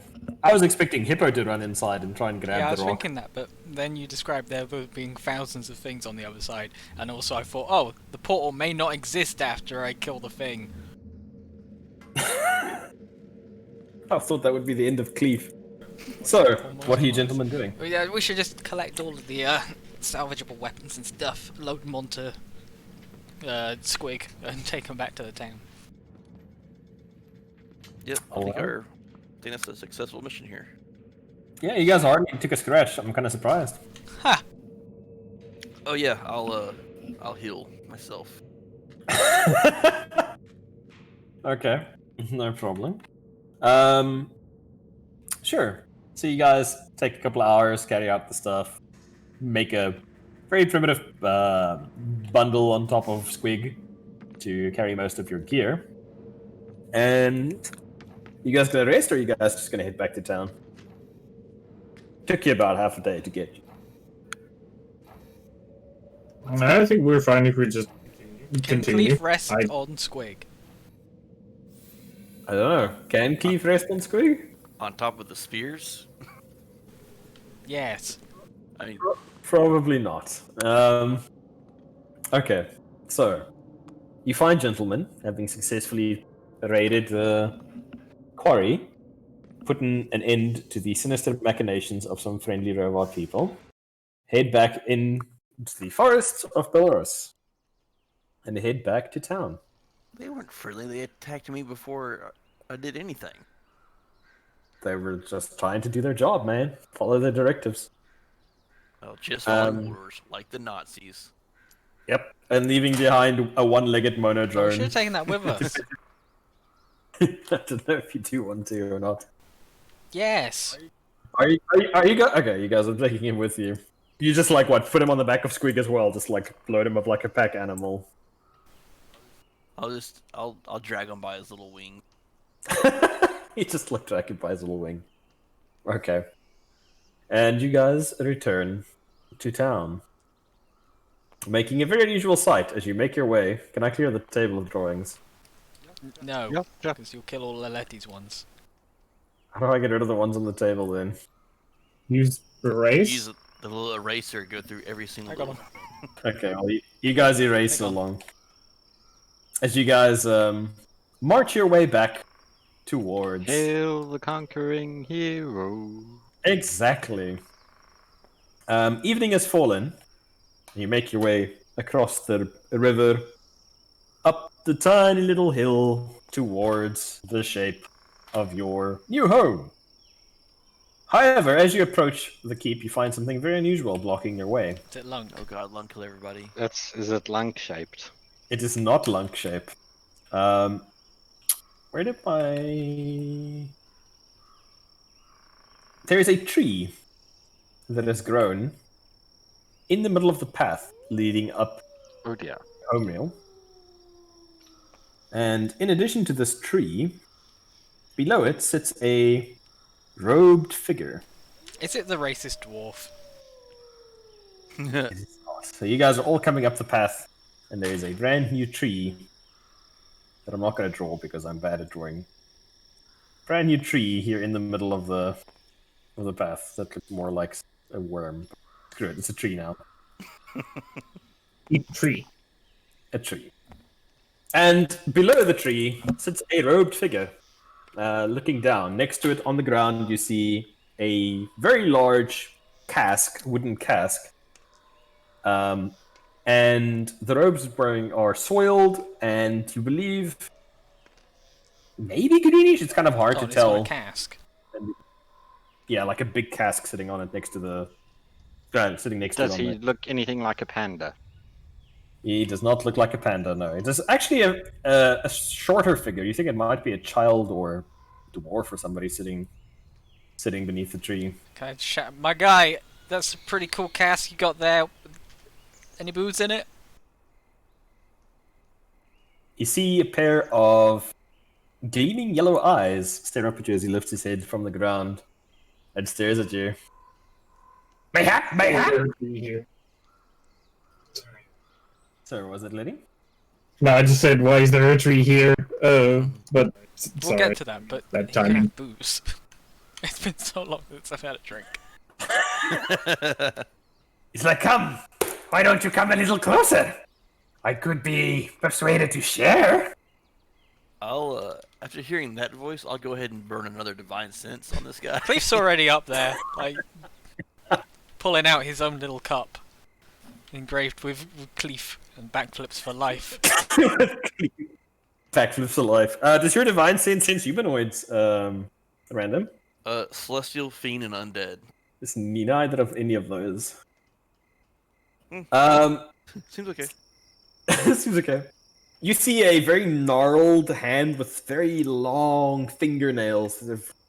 Like they're dark. You know, they're not like very. Normally somebody's fingernails in the dark will be a little bit lighter than the rest of their hand, but these are like gnarled and like pieces of tree bark that have curled. Like reach out and take the Cleef cup. And you see him like stand up a little bit, and even standing now, he's only about 3 feet tall. And turn his back to you, Cleef. You didn't see a spout on this cask, but you suddenly hear like fluid rushing into your cup. And then you hear like something getting turned. And he turns back to you and hands you the cup. Please There you don't go. be a catheter. I take it and then wait for him to, I don't know, pour his own. You see him like manners. Turns around, you hear another and like the sound of fluid sloshing into the cup. And you see him turn back, and he's holding a very plainly made wooden cup that he's carved. Doesn't have a handle or anything. I offer my cup. Bottoms I up. offer my cup up to cheers with him. Don't know that one. Bang Like holds the it up. cups together. It's for good luck or something, I think. Excellent. Like taps the cup, and then like inhales deeply. And then he drinks Yeah, the I entire down the thing in like drink. one gulp.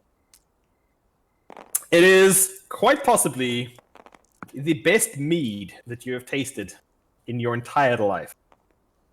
It brings to mind like long, lazy Sunday afternoons spent outdoors, just lying in the grass, like just listening to nature, and you're just instantly relaxed. You're not drunk, but you just feel a contentment, like a sense of well-being wash through you. Good stuff, huh? Guy, this is the best I've ever drunk. Made it myself. What about those? And he like points behind you to your compatriots that are dicing. So I'm slowly inching my way towards the tree and like, tree, where a tree came. Is that what you're So- saying? No. Where did this tree come from? This shouldn't have been here. I don't remember it. I made it. You made the tree. Yeah, I needed shade. I just look around at all of the other trees. He's like, no, I need a tree here. And you like see him like reach down and like drag 3 fingernails like through the dirt and like smear it on his cheek. Okay. Is it? I'm assuming that it's dusk or nighttime. Yeah, it's like And yeah, okay. evening, So in early keeping, evening. in keeping with Razgor's teachings, can I see like torchlight or anything from where there should be sentries at the entrance to? Oh yeah, like you see there are torches. The sentries are there. You can see them very suspiciously watching this meeting, trying to pretend like they don't care what you guys are doing, but failing miserably. But Okay. yeah, they're like watching this meeting with great interest. Like a couple of people around the outskirts as well, like in their homes. You see like some of them like also like looking out their doors, like whispering. God. They're very curious to see how this is going. You get the feeling this guy's probably been here for some time. Yeah, well, I slowly sort of make my way up towards them, and I sort of give a short bow to what is obviously somebody who's I'm going to guess considerably older than I am. I'm like, You'd be uh, very mistaken on that one. so Make my a- age, okay. Awesome. make a perception check for me. Oof, perception of 8. Yeah, all you see inside the robes, the hood, is just this pair of like lambent yellow eyes, like an animal that's eyes have been caught in the dark by a torch, like glaring back at you. Oh, I sort of politely introduce myself as good evening. I am Brian, and you are? Names already. Fine. You see him like spit, and then like rub his forehead clean, like after he just like put a bunch of dirt like on his cheek and like sniffed. Fine. Dreadnought Stormcaller. Pleased to make your acquaintance, Master Stormcaller. Surprised they don't want demonstration. After the last few days we've had, I'm quite sure that won't be needed. What brings you to He looks a Holier? little bit disappointed as you say that. Perhaps you can show us later. He looks at a lot of you, like looks at Razgor. Didn't know there's one of him here. Like spits in the dirt. Razgor, like a righteous grandpa, kind of looks at him like, "What are you? Show your face." Everybody should recognize me. Do I recognize him? Is he Dunno, someone did from you the old meet him? people's home? He is not someone from the old people's home. You've never actually seen this particular species before. Razgor, though. Razgor, you've seen goblins. And it's looks to be from, like, you've got dark vision as well, so yeah, it's easier for you. Yeah. A very old goblin by goblin standards. Like, he's probably like 17, maybe even 18. Like, he's well into his prime. as I finally figure out what he is, like, oh, I look at the other guys, and go, slave. He turns to you, Cleve, since you're the first one here. It's like, may I? Sure, Cleve says as he gets out his pipe and lights it up. He points a finger at you, Razgul, and he hits you with a lightning bolt.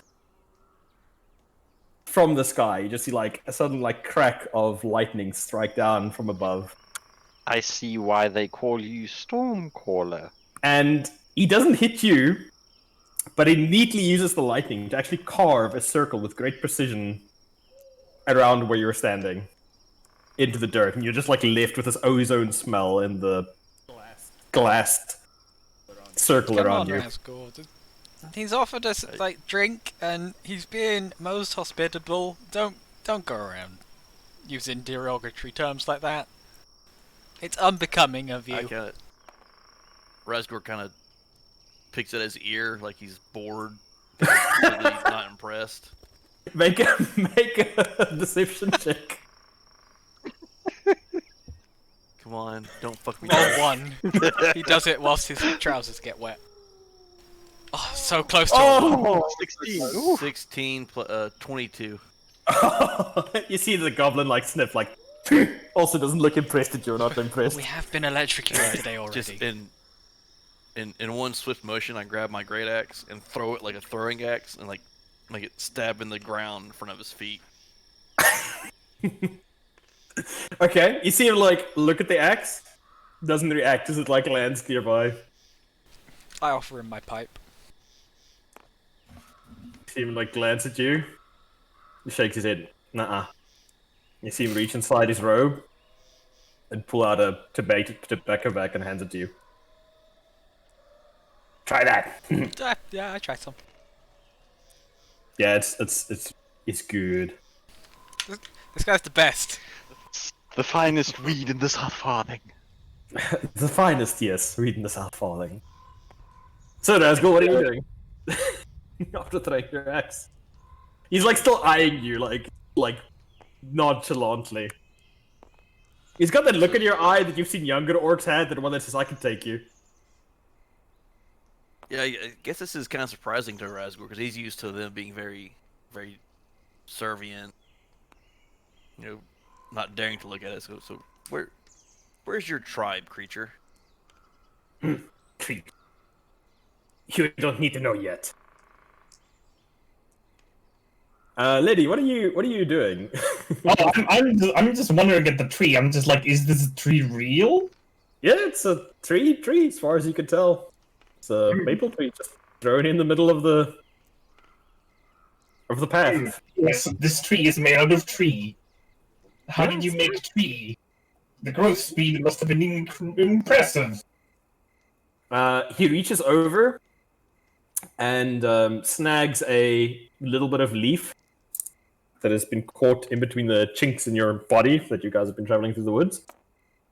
Holds it up to your face, and you see a flash of greenish energy, and he grows it from a leaf into like a small sapling, probably about 6-7 centimeters high.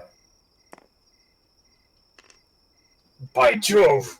Such rapid growth, I've never seen anything like it! He hands you the sapling. Truly, you are of Perfect. Cthulhu's blessed. Why are you So what now? here? Came to meet you lot, although I didn't know about that one. And he points at Razgor. So, look, small one. We've deemed to protect this town, village behind you. Is your ward tribe going to come here causing problems because you're a runaway or a deserter? Look, so narrow mind. I am no deserter. I am leader. One of them. Raz, if he wanted to, I Leader think he of, could have like, lightning your- down the whole place by now. Like, you're the leader of your little workforce? Like the foreman? Tribe. Circle, I believe you called it. May have heard from us. I'm one of them druids!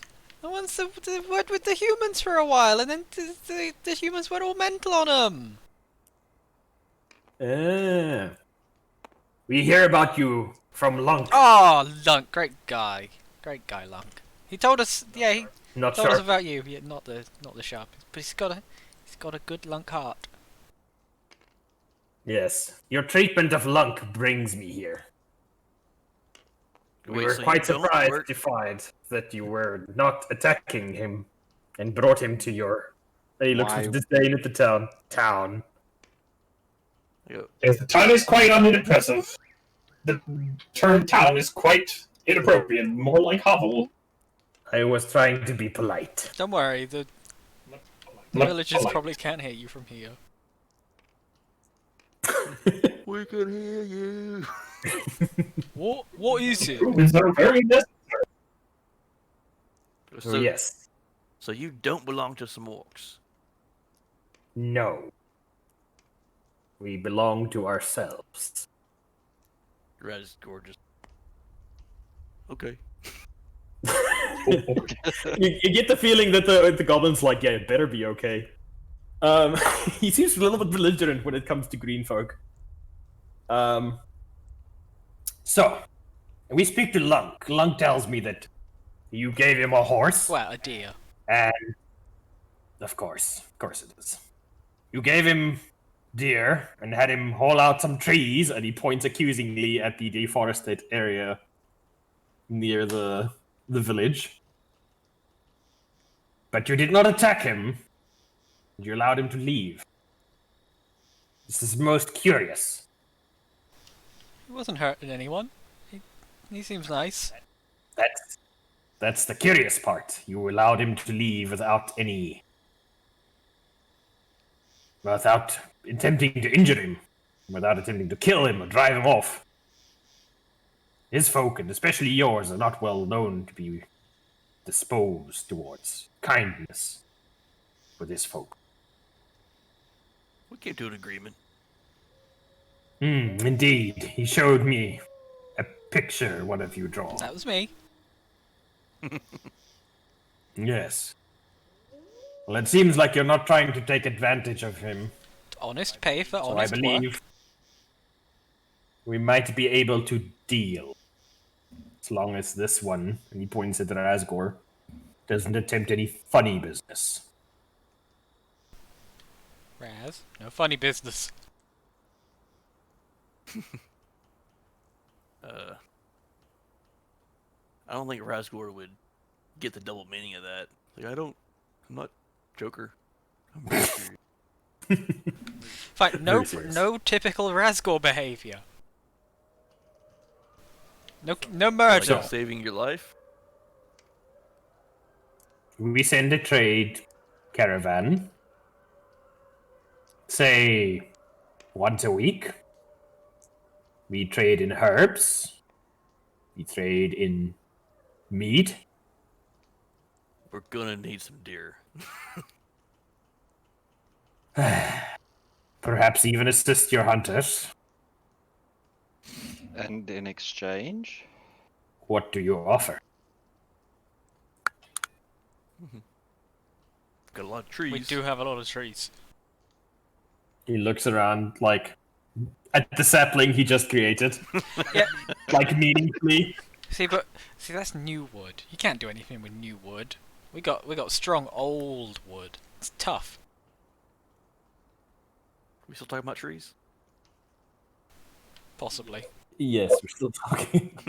Plus, we've just cleared out a quarry, and we intend to get that running. If you ever need stone in the future, this place will have stone. He thinks for a Yeah. bit. And I am training a mighty army. We can offer you You protection. point at the two Daves. It's those over there.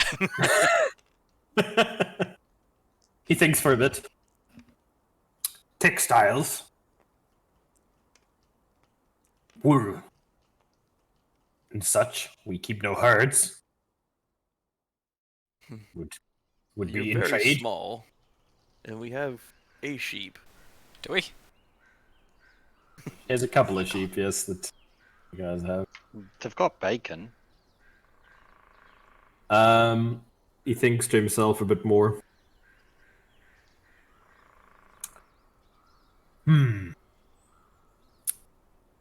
Razgor has been chewing on that crystal this whole time on the walk back. Yeah.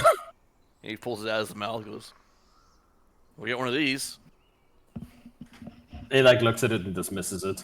And, like, just Rather about puts We it do back not in. have much in the way of exports except misery. Do you take misery as payment? let us say you pay us then. Ah, coin. You pay us coin and the occasional bale of wool.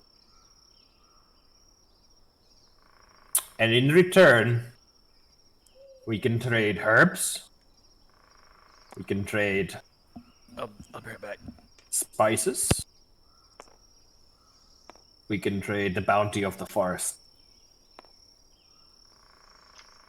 And if you have need of me, perhaps I could avail my services to you for a day or two in Sounds. return for coin. I sort of looked to my companions. That sounds agreeable. Well, yes, as coin is currently the only thing we have. This quarry you speak of, Yes. east? Half a day's march to the east. You find any folk there? Define There folk. were. What kind of folk? Lizard folk? One lizard folk. Now deceased. Dog creatures? yeah. Oh, yes. They were Also now there. deceased. They are We not chased them anymore. there because they were stealing children from here. There were also of the local fauna that had been mutated by the effects of an unknown crystal.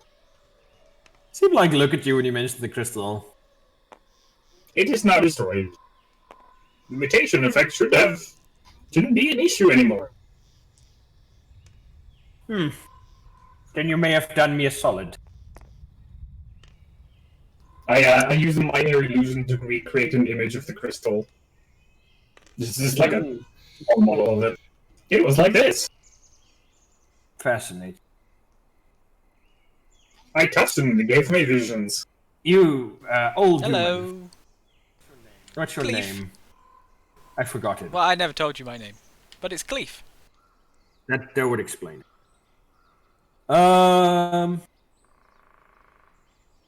I'll be back.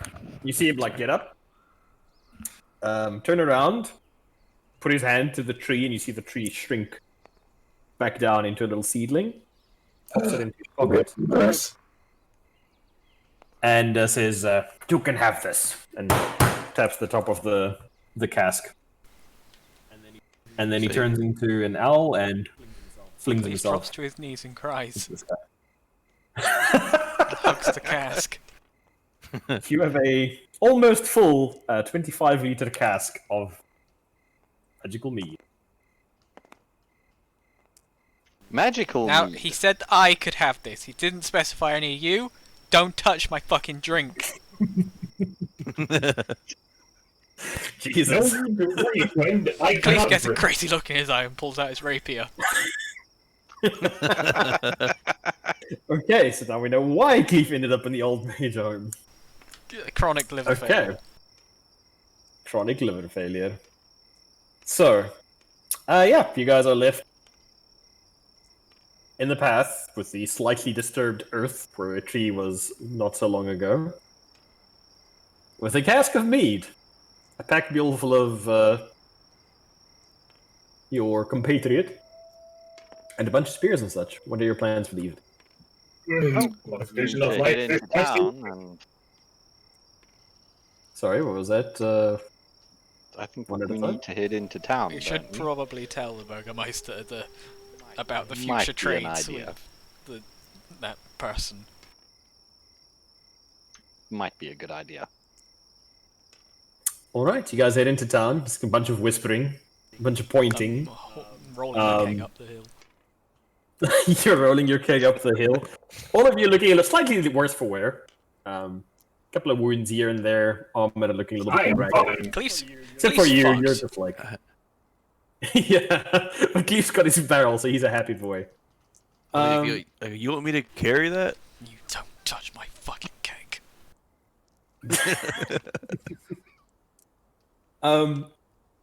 You guys make your way in, and once more the Burgermeister steps forward. And you notice something, is remarkably fewer priests around than there normally are.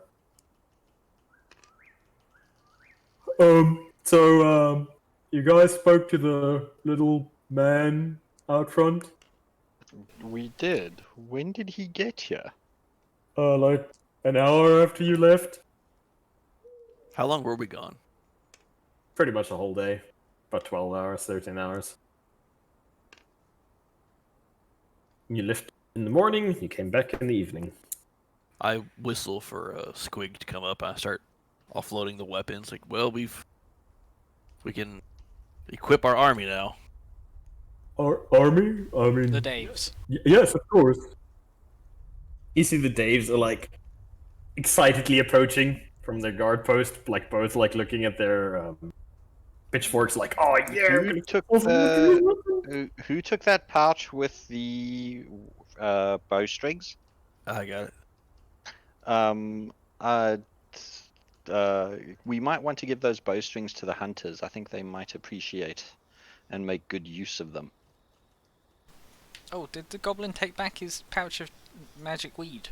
Have I still got it? No, it's still with you. No, okay, I'll have to give that back to him. He didn't say I could have that. I suppose that's very true. The Burgermeister's like looking at you, like you guys are just like janking a bunch of spears on the ground and a bunch of weapons. We don't really have an armory or anything. I mean, I guess you could put them under my bed or something. We will. We Um, will. okay. Should I get someone to take them somewhere for you, or? No, I'll distribute them at tomorrow's morning strength training. You hear somebody softly start sobbing behind one of the wooden. Okay. Not again. Um, Why? Gregory left with most of the priests. So they're off to the next city Wait, why? because that's what they do. They travel and then teach people to read, and they say we can read real good, so they're gone. But how are they? Gonna They left cover our behind your deeds? crazy man. They left. Oh, they left the prophet. Yeah, he's still chained up in there. He was howling Oh, we should earlier. probably go see him. What is he owing? So yeah, he's there. Yeah, that's pretty much it. There's a lot of lumber though. What's the plan with that? Like, there's a lot of lumber. So I think we're gonna start building the framework for the wall. I can start that tomorrow. I know a bit about wood shaping. You cleared the quarry then? Was it all good? So you got stone? and There stuff? is stone in the quarry. Yes. Limestone and sandstone. Should we be like? Do we need to like get a deed or something, or send people there, or? Well, it used to be mined by people from here anyway, didn't it? So it should still be property of No. this area. I've got the monodrome by the little ear wings things. I Like, it's behind you, like. it was owned by these. Now it's owned by us. What is that? It is a device. Yes? Is it dangerous? Oh no, it doesn't do anything anymore. It stopped for some reason. Oh. He like leans forward to like poke it with his finger and like recoils away from it. Anybody who's half a fighter wouldn't be threatened by these. Oh, that's good.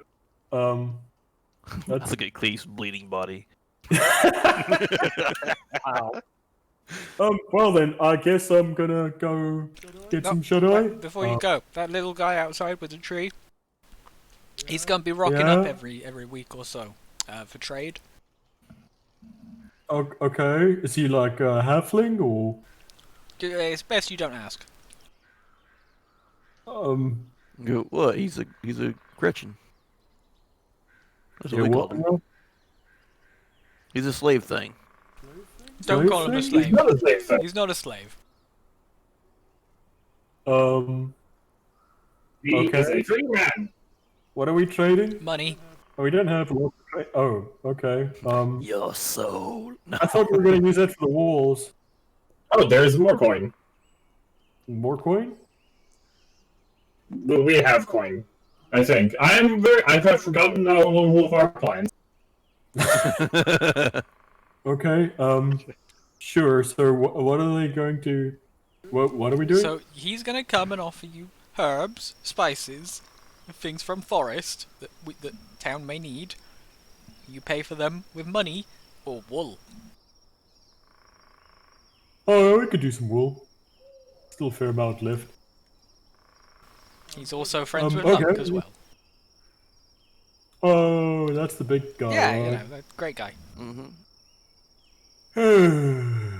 Like, are you just bringing all sorts of? Are you just bringing everything you find here now? Is that what's happening? I look at the dead monodrone. That's not I look at the stillborn monodrone. No, Still alive? Monodrome? It's still alive. Yeah. It's just inert. It's not moving, but it's still alive. definitely not what we're doing. Okay. So that thing's not gonna like start moving around or anything, right? No. I'll shake it. Shakes. Probably crumpet. But we should definitely finally end its we should destroy it. That was weird. Just in case. Okay, well, he's like, well, I'm gonna leave you to like ponder those big matters. Why'd you have me carried all this way if we're going to break? I could have broke it at the cave. I didn't realize you were bringing for a Use it as reason. target practice. left- Strength training tomorrow. I left some food for you in your quarters. I'm gonna go to bed then, I guess. Good night.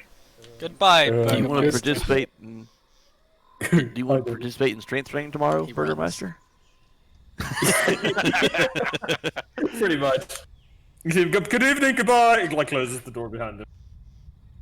Okay. I'm gonna go and grab some food and then go and head to the Prophet. Oh, Yeah, okay. I too would like to check in with Prophet. Okay. Oh, yes, yeah, the I'll Burgermeister sort of did not tell say what he was everybody mumbled about. I'm gonna go and sort of tell my companions let's go and go and grab the food and let us go and see this Prophet. I'm sure the Right, ship's you left him go here eat. for a I reason. shall go already watch, but not interact Yeah, with the so will Prophet. And wait for your Let's go stare at him for a bit Okay. of shrimp. So those of you with foodie needs, grab food. Those of you without food needs, which is too damn many people in this party, hid there so long. And the four of you all entered the room with the Prophet, followed by the dwarf and Fane and Geralden and Shit, everybody. what I'm the going to fuck did see. these two come from? I haven't seen this dwarf in weeks. The Prophet once more Alden is is unnaturally quiet, don't you think? you hear the trunk like come up next to your ear. You should kill them all.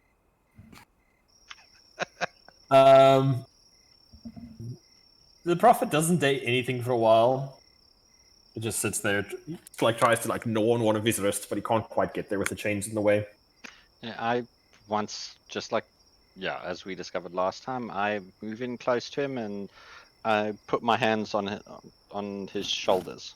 You see him go still,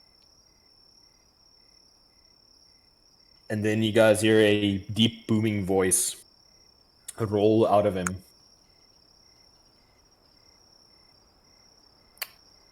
A tide of fire shall besiege the pinnacle of land, and those clutched to its breast shall stand alone, their past deeds keeping all from their door. Only the chosen may save them, which you guys have already heard.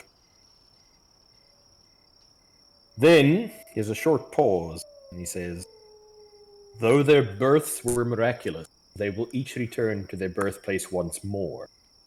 They must balance the scales, returning hope to the lands now held in despair after their passing.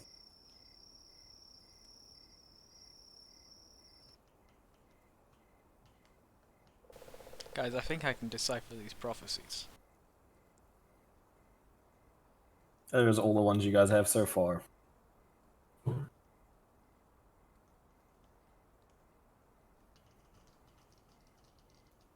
And then he immediately like tries to lick his nose without much success. So I think some bad people might try and, like, you know, blow this place up.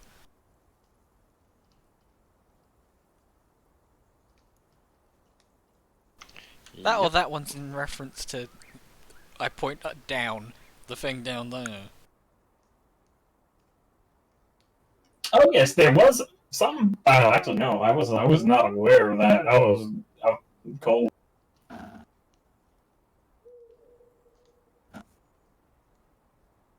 Then that's our second one. I guess the places we're all from and all kinds of messed up. I think that sounds about right. Where is everyone from anyway?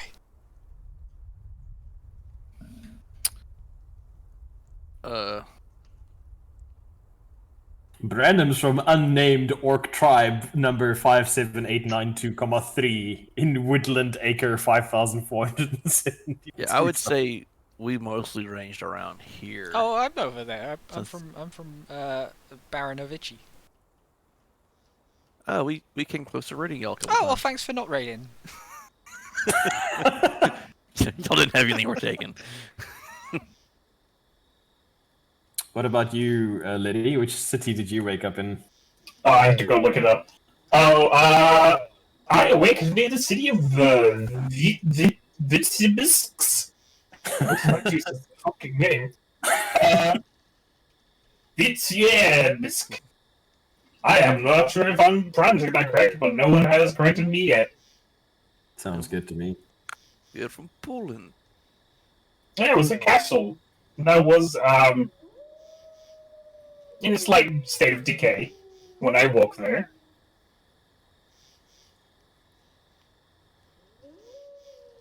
What about you, Brienne? Just trying to go through my notes here. Ah, the backstories when they actually come back. Yes. I was one of this. I just want to make sure that I have the right. Yeah, it was Brest, in the far west, where So your Razgor is like pretty close to Yeah, wrecking you awaken. all. There's a reason why she- there's nothing in that area of map. She was traveling and examining, like old tombs and stuff. She was doing the Lara Croft thing. So Okay. I'm assuming that's where, based on the prophecy, place of their birth. I don't know, is it? I'm guessing. Guess we'll have to see how you guys interpret it and to see what happens, man. Yep. Because that's where she received her awakening, her Cthulhuism. But that's not where she's from. Seems like a pretty sound interpretation. It And you sounds guys like said, the what whole- was your... Yeah? Sorry, Except go the ahead. hole? No, sorry, what was that? Except for the hole? It sounds like the whole world's on fire except for where we are, from my reading. Hey, to be fair, we haven't. It's not really a newspaper we can pick up. We've got no idea what's happening outside of Homeal. Especially since this place has no trade. So information doesn't really spread. It's almost like Naturally. that. So, that's a pretty good interpretation of the second prophecy. What about the first prophecy? Tell me what you guys I'm are thinking thinking about it that either one. refers to the creature in the hole, in the well, or a future event that has yet to happen. Involving people wishing to destroy Homeal.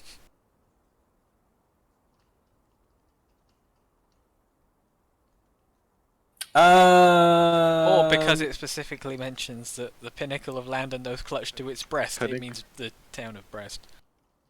I'm being literal there. Well, pinnacle of the land could also refer to the It could capital also city. refer to Minsk. So it could refer to Minsk.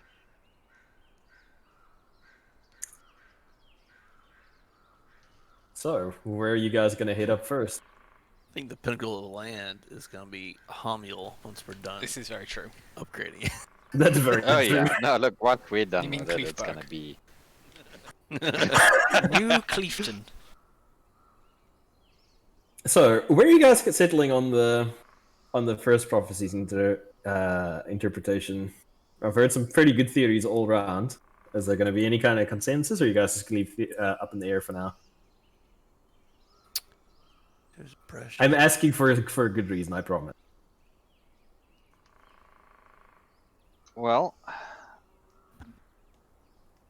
Well, for Razgor, the besieged, I mean, that immediately goes to war with him.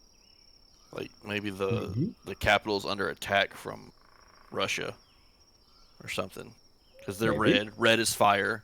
The Russians are invading Minsk. It's possible. And they're all well-endowed women. That's less likely, but still possible. What about you, Robot Man? I do not understand this. Okay. Biggest brain one, not gonna toss out any theories? No, because I do not understand vague prophecies. They are not specific enough for me to be able to make any form of calculations on them. Okay. Brian? I'm sticking with my theory. Pinnacle of the land is Minsk. Yeah. In my opinion, Minsk will be attacked, and apparently we are the ones to save them. this is all nonsense. What about you, Keith Van Lee?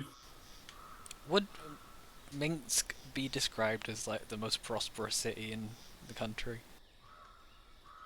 It would be described as the largest city in the What's country. like the most fanciest, where all the nobles live? In other words, the richest city. The richest city would not be a human city. It would be the Dwarven Hold, probably. Which is, incidentally, very near Minsk. Now, you said the elves were hidden off in the woods. Do we know like a specific wooded area that people stay away from because elves roam You have there? no idea. They just Like, all over. you see the occasional elf out, or pair of elves or group of elves out on the roads or in a city sometimes, but you don't know where they come from, you don't know where they go, they barely speak the language. There's very little known about where they come from or where they head to. For all you know, you could be standing like 5 feet away from an elven town. You honestly have no idea. I attack. It not orc, it must die. But yes, no, the most prosperous city would be the Dwarf Hold. Which is near Minsk, so whatever's happening must be happening in And- that part. And of the dumbass dwarf Gwynsail pipes up, also the highest point in the country. For Right, what that's it the is. most They're not insightful thing you've mountains. ever said. Not so much mountains, as I remember mentioning to you guys a few sessions ago, Yeah. but foothills. Well, then I say we head towards Minsk and go and have a look at this highest point in the country. Plus, we were planning to go to I a don't- dwarf hold anyway to find out more about that stone haft Yeah. that we found in the well. I don't see why we'd abandon this place on some driveling words of a madman. We still have work to do here. He is correct. We should stay a bit longer, set up some trade with neighbouring town, get the quarry working. Yeah. We should find out from the Burgermeister if they've heard any news from around Minsk. Right, go wake him up. Wait until... It can wait until morning. Let the poor man sleep. Razgor will break them soon enough. More So, than- so there was a tide of fire thing going on, right? From like when we, or when the thing with the well monster happened. There was some kind of like effect, right? Yeah, it was like a pulse. Almost looks like parchment getting lit. Like a circle rapidly expanding away from Homiel across the landscape into the distance. You told me about this effect that happened, correct? After the monster. Oh, actually, was there anybody who we talked to that could have told us that happened? Because most of us were underneath, right? A few of you guys saw, but yeah, I would assume that you mentioned it to each other. Okay. So, if this effect happened, why has nobody come to investigate it? It was a very odd effect and very unnatural. One would have expected at least one Well, I person to come imagine and it would be hard to investigate it. figure out exactly where a giant wall of flamey force came from. Also, it's only been several days, I would like to remind you all. Oh, it has only been a few days. Yeah, remember, you guys That have makes literally been sense. doing this like 2 or 3 days in between now and then. Never mind, then. That explains it. There's just not been enough time. Also, what do you mean it is impossible to tell from a wall for a Well, flame? you know It's which quite direction. triangularly. Well, if you're just a lone person in like the far north of the country, it's just a straight line coming at you. You'll know it came from that direction, but not any specific direction. You won't even know it's a I will circle. have you know that. I will have you know that it's quite easy to triangulate it, simply based on its angle. For robots, maybe. What do you mean you cannot simply calculate its origin point based on the slight angle from your observation? What do you Taking mean? into account the own bend of your own iris. He makes It's a good very point. simple mathematics. Math of what now? So, The mathematics. is there anything else you gents would like to do before the evening is out?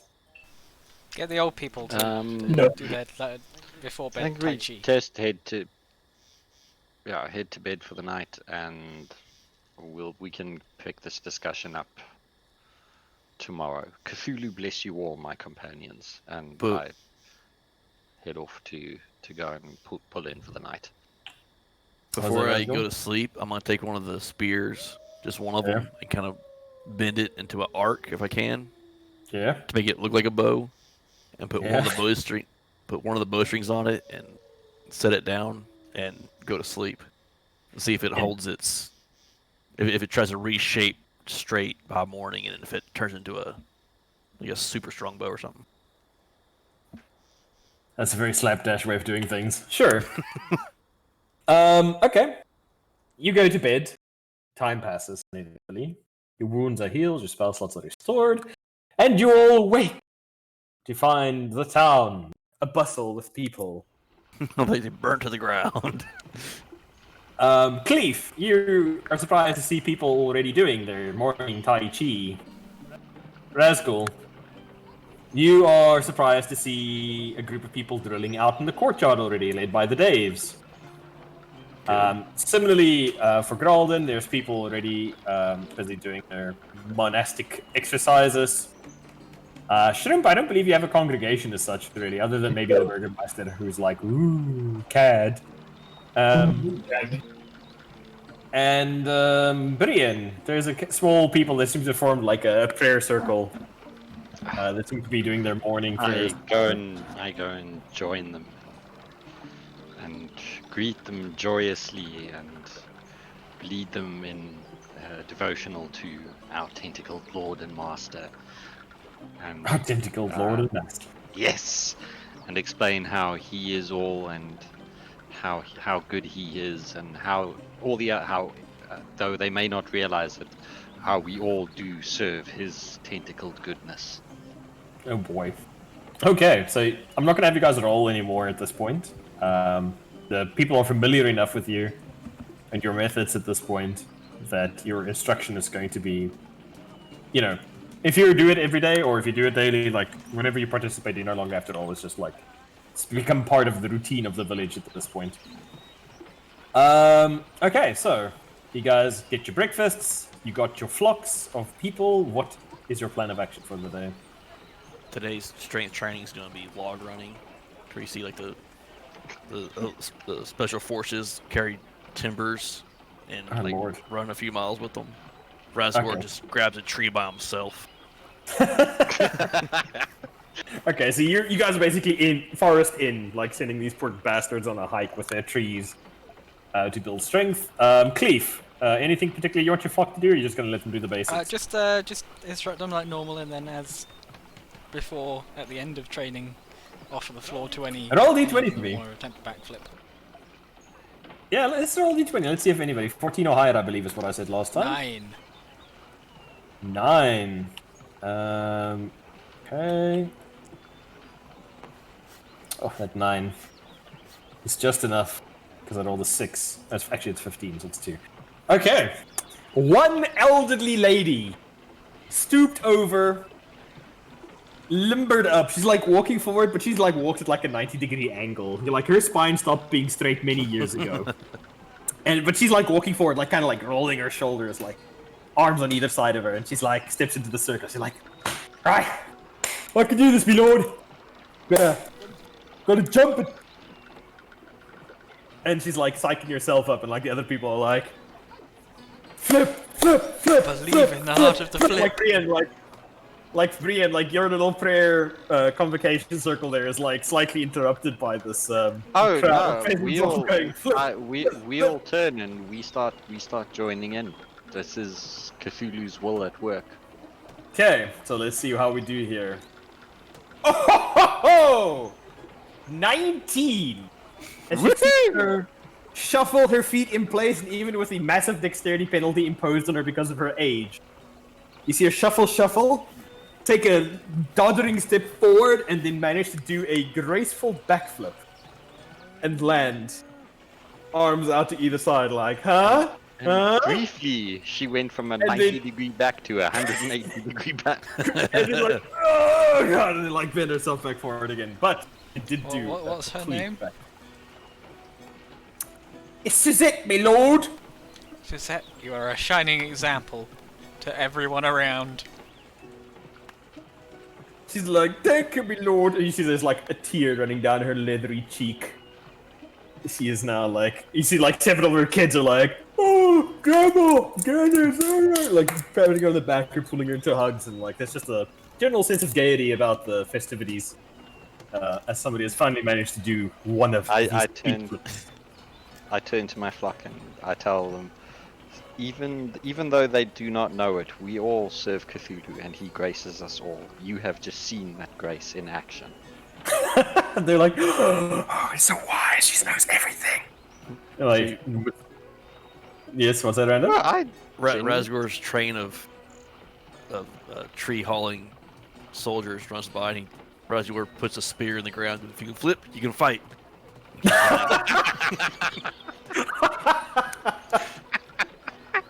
What? I didn't sign up for this. Okay, so morning exercise is done. The people disperse to their various tasks, and the Burgermeister comes wandering out and goes, "Oh, it's that day again. I hope you all got some nice clothing or something.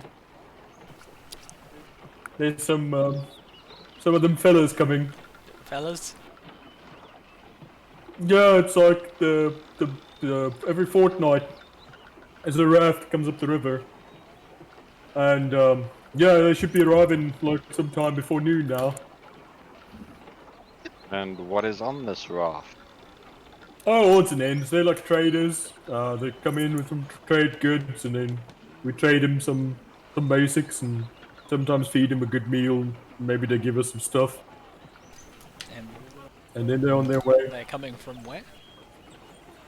It like points down the river. They normally pole up from that direction, and like points down towards the river leading towards Kalinkavici. Kalinkavici. Like the river, like so it would be directly northeast, south from Homeal, the river. They would come up from the south, up the river, Okay. poling. Yeah, they come poling up these big rafts. Like feathered together. Sometimes they have oxen, although they said they might not have the ox again next time because last time he got eaten by some guys. And then, yeah, they just pole up the river and they bring goods up and they sell them to people, to us and to other towns. Maybe news as well. Maybe, I mean, yeah, they're not much like us because they're all like hoity-toity. You know, They're all hoity-toity. So do they have connections to any of the other towns, maybe with more production capabilities? I mean, probably. I mean, they don't really like us very much. They say we don't got no coin, which, to be fair, is true. But we got some coin now, so we could probably buy some stuff this time. It's very true. And do you wonder if we could set up some form of buy order from them to see if they can source us some materials? I don't know what that is. To give them money. And Do you think we could have them buy stuff for us? Oh yeah, probably. I mean, like kind of the trustworthy sort. And he glares at Gwynsel, like walking by. Don't worry, we'll keep him away from them. That would be much appreciated. Rather Okay, than a sudden anything- loud whistle says, "Form up, maggots!" Can I? And he's gonna get his group to like make a parade stance, like with their spears, like spears. Okay. presented. Can I point in the opposite direction and just shout, "Dwarf! I heard some people shit talking dwarfs that way." Said elves were better. What would his character even do? I honestly don't know. Probably explode. He turns into a bird and flies away. And then she tries to shit on your hippo. I backflip out the way.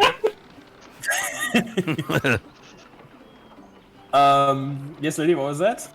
Oh, no, yeah, I just want to quickly, before this group arrives, I want to make some detailed plans for for a printing press, or very specific parts.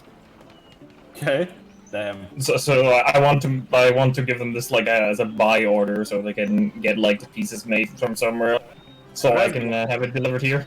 Sure. Razgor, make either an intimidation or a persuasion check, whichever is higher of me, to try and whip your troops into parade formation. They are the same, I believe. Whichever one you want. See how stylish of a parade you can put together. Keith, is there anything you're going to be doing? Yeah. First, I'm gonna check what profession I am today. Okay. 12. I mean, it's a very average parade. Like, the guys are standing straight, they're mostly not, Okay. you know, slouching. Falling over dead Falling from carrying over. the lot. Some of them are even holding their weapons correctly. As far as, like, impressive parades go, you've seen better, but it's not the My worst. helpful job generator has given me minor again. So Excellent. I'm gonna draw up, It'll- just write up with shrimp to add to the buy order provisions to begin mining. Okay. All good. Brienne, anything you want to do before the trade delegation arrives? I want to go and see the prophet again this morning. How is he doing? It seems like he shit himself at some part during the evening, and nobody's been in here to bucket him yet with water to wash him I down. take a bucket. Is there a bucket there, or Yeah, there's like a bucket standing. Like it looks like they use the bucket both to serve him food and to okay? rinse him I off. go to the well, clean the bucket out, and bring some fresh water, and just try and clean him. Okay. He seems to submit to your administrations, realizing that you're not trying to attack him in some fashion. But doesn't say anything during this. Okay, so no new information. No information, unfortunately. All right. Okay. Is that everybody? Everybody got their stuff done that they want to do? Yep. Unless there's anything else you guys want to do before midday? Well, if I have extra time, I might start on my Basics to Mathematics Volume 1. Sure, you start writing up the first few chapters. Until the trade delegation gets here, I'm going to try and work out and try and understand these stones of mine a little bit better. Okay. You sit down to do some science. Yes. So, midday arrives, and several people start congregating at the gate. There are a few dozen, and eventually it's like basically the entire village has now formed up behind your parade formation, random. And you see 3 enormous rafts, each of them a good few dozen feet broad, getting poled up the river. All of them immediately, the first thing is actually crewed by dwarves. Oh shit. That's the first thing that you see. And the second thing you see is like it looks like they live on these rafts. They've got sturdy wooden homes constructed on them. Several of them appear to be just like pallets that are empty at the moment. There's nothing on them.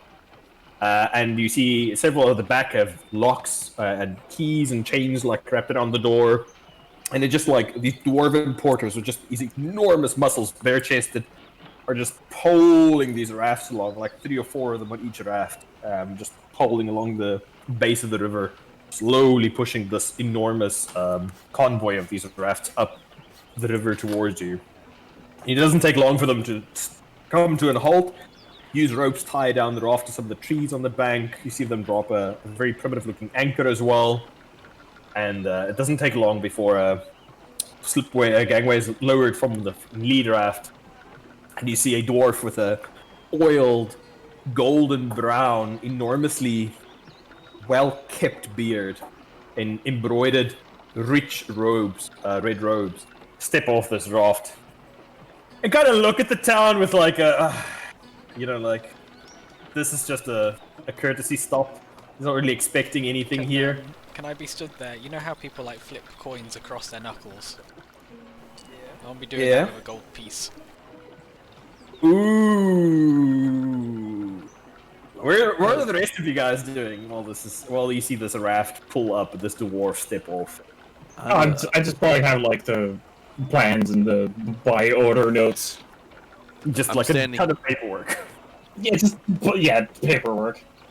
I'm standing by my army, sizing up their contingency. Do they have like armed guards, or are they all in like Oh yeah, like river clothes? like the guys who are polling are all like swole. Like you hear like Dave whisper to Dave like, "Holy shit! Look at the arms on that one." You know, like there are enormously powerful upper bodies, like well muscled, and you see a wealth. So obviously they skipped leg day at the gym. You see a wealth, Razgor, of weapons finer than any you have seen short of the crossbow that Brienne wields. Like, the guards have got extremely well made. Like, bear in mind, even for you guys, like, human weaponry is shit compared to dwarven make.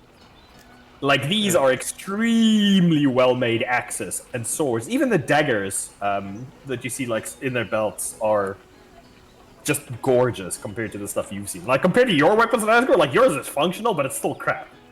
Oh, You know, like- I mean, I would argue that dwarven engineering is almost as good as orcish. I mean, I don't know. Wow. Yes, you could argue that, but you would be very wrong. Yeah, but yes, they're like extreme. Like, you feel a twinge of jealousy. Like, you're like, you know, like, Orcist engineering is the greatest in the world. And then you see like that, and you're just like, oh shit. Like, these guys are packing heat. You also see several dwarves further back into one of the locked sheds that have been constructed on top of this barge. Also have the crossbows. And also just like well polished, extremely supple, like brilliantly made weaponry. How many people are in my contingency? Your contingent currently consists of 2 Daves and 13 non-Daves who've not even earned the right to be called Dave yet. First rank.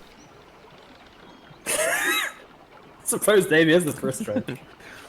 13. But yes, you've got a group of about 15 people. Dave, third class. The Advanced Dave Day. the Burgermeister comes out. So are you guys gonna go talk to them, or should I? Or Yeah, we'll talk to him. that dwarf's eyes are like laser locked onto that gold piece at the moment as he walks up. Well, I suppose there goes my usual pitch. Because I was about to say, it doesn't look like you lot can afford us. But then there's this one. Points to Cleve. Appearances can be deceiving. Greetings. Hello to you, Longshanks. So, That's- which of you will be bargaining with us lot? And what's that green savage doing there strutting about like some cockadoodle? I stand a little bit too close to him, just like look straight down at him. He looks straight back up at you. What, you want me to shorten you a bit? Funny. Do you bring any armor and weapons worth a damn? Or are they just pretty? He looks very insulted by that. Does this one speak for all of you? No. Thankfully not. We'll get to the arms and the weapons in a moment. Hey, I think you need to be put in your place, you green swine. That's what I think. He looks back at him. Bulgar! Bring the barrel! You're not afraid of a little contest, are ya, green swine? Hmm? Maybe Do Keith you, wants to take this one by proxy. Do you... Will you be competing, or will you pass it off to a real man?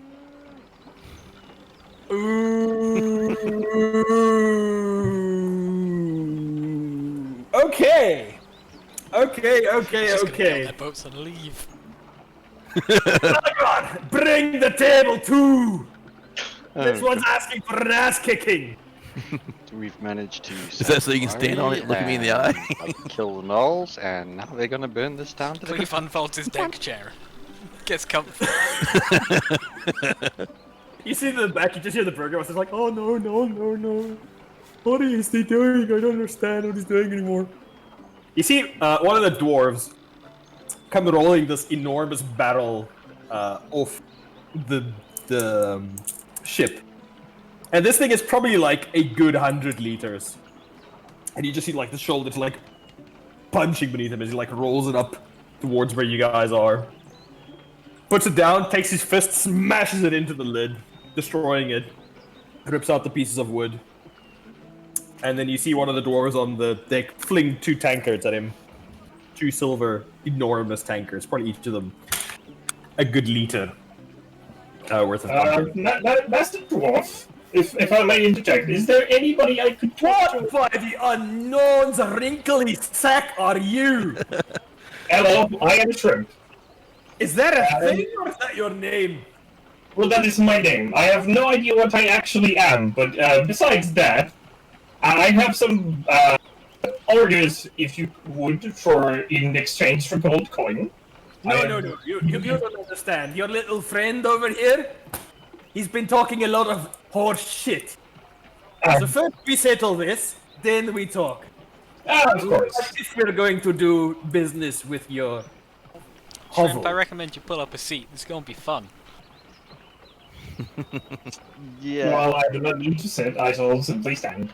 I do not find it Even uncomfortable. Brienne is sitting. She's getting. Her eyes are lighting up. This is going to be entertaining. So, Master Swine, he like shoves a tankard into your chest. Can you keep your drink down, drinking with a real dwarf? Is the question. I don't know. You got one? Fine. Put your ale where your mouth is. And you see him take his tankard, scoop up full tankard, and downs it. While looking you straight in the eye, Razgor. One for me, swine. You think you can do better? I dip my cup down there and look at the liquid. Like, there's not even any chunks in here. And I throw it back. Okay. One down each. Okay, you're still standing. Takes again. Second one. Downs it. Yeah. And now it's time for this boy to roll his first Constitution saving throw with advantage because he's a dwarf. One. 19. He is unaffected. So, swine. 2 for me, 1 for you. You think you can do this? I'm drinking before he ever starts talking. Okay, you just start chunking. Natural 20. Okay, goes down like clearest water. Is there any alcohol in this? Okay. Oh God! You see several crossbows on the boat, like, aim at you before their owners, like, unconsciously, like, it's like an unconscious reaction before they, like, don't aim at you anymore. Fine, 3 for 3. Takes his third tankard. Pulls it up, chugs it down. Some of it running down into his beard. You missed some. Oh, see if you can do better, swine. That's gonna be natural 20 for him. I got 22. 22. Okay, that's 3 in. Fourth. Drinks it down. And then stands on his tippy toes and burps in your face. 4. Already got an upset tummy. The amount of shit talking coming from this orc today. 18 plus 6, 24. Pass. Fifth one. You started to look a little bit I towards beat it. him to the keg. And To the drank keg? before him. Okay, like skidding before him, and both of you like down. Constitution saving throw, please. This is gonna be a bad roll here pretty soon. 16. You start feeling it a little bit. Like, oh shit, you might have just like your blood alcohol level might be more alcohol than blood now. There's about 5 liters of booze inside you currently, and it's starting to percolate to your brain a little bit because the DC gets higher for every drink. Yeah, I'm sure. Okay, another one. That's another very high roll for him. That dwarven resistance to poison coming in really useful right now. Oh no! Okay, but I want to roll deception. Like I feel that, but I want to roll deception to look like I'm fine. How'd you deceive a natural one? No. No. Isn't there an actor skill? I'm pretty sure there is. what? Performance? Performance. Yes. Make a performance check for me. no. Make a sober performance. So this is the 6th one. Is the one that's That's 13. 13. You say. His wisdom insight. You stagger a little bit, and you mutter something about like damn rocks, you know. But he's also like he buys it, like oh okay. Again, puts his foot on the ground, fist on the ground. Oh, on the ground, on the king. Slams it into the side. Is this the best drink you have? A natural 20 for him. Jesus Christ. That advantage. I literally rolled a 20. No. That's 15. Unfortunately, that previous drink combined with this one, you're like, I'm still fine. Sure. And you just, it's like a fire hose decompressing as you just spray beer everywhere, like to the left and right. It's like, it goes on for like a good 15-20 seconds of just continuous fluid pressure that is just built up. And with that, you fall over backwards. You're out. You're done. Like, your troops are all like, look at you, look at the mess you've just made, look back at your corpse, and then you just hear deafening, like from behind you, like as your 15 dudes on the slide. Hell yeah! And you hear the Burgermeister like mutter, usually they're dead after one. I was like, when I hit the ground, Yeah? the dwarf can hear all the gold jingle in my pocket. The dwarf looks a little bit red-faced, but otherwise looks okay. He's like, knew the swine didn't have it in him. So, that's a pretty good performance, not gonna lie. And now that this bastard's down in the dirt, who wants to do some shopping? Yes, hello. There would be some. I have some plans I would wish to make for a design. If there's Alright. something you do. Well, I have- can take it to my kin and see if they can make it. Excellent. Then I kind of offer up the plans if he's gonna take them, but if he doesn't, I'll Like, keep him. take out a dainty pair of spectacles, like put them on his nose, and like take another keg out, tankard out full of, like sipping thoughtfully, like while he's looking at plans. Okay, and while he does that, I also without any kind of just like half-mindedly, I also do my CAD thing with the printing press. Oh, okay, yeah, I see. So, all right. So instead of using parchment, okay, yeah, I understand. Yeah, that's a pretty clever idea. Okay, yeah, we could probably do something like that. Excellent. I need to send the plans up to Mikendo. I don't know how much it would cost, but I could certainly give you an estimate. That's fine. Do you have any general estimate of how many gold pieces it would cost? I have no idea. I don't build. I sell. The minor engineers will have to come up with a plan, but I don't know. But I can certainly find it looks like a fascinating device. That is very excellent. Good to hear. What are- And also talk about the other buy orders that Cleef wanted, like mining equipment and stuff. He looks at you, Cleve. Yeah, you flashing the coin. Mine equipment, my good dwarf. Mining. What do you lot know about mining? Well, I use my mining knowledge to confound him. Ooh, make an intelligence check for me with whatever you're. Wouldn't it be performance? No, or- because I woke up as a miner today. Yeah, he actually has that as a Again? Oh, okay. possibility. Would it be intelligence or a knowledge skill? I guess it would be a knowledge skill, wouldn't it be? You get to add your proficiency. What is it? How does it work, Kippo? Let me look. I think you So, add Griffey, your proficiency. Yeah. am I unconscious, Griffey? At the moment, for a few moments, yeah. Yeah, one You're like skill or tool proficiency. What Yeah, what would mining come under?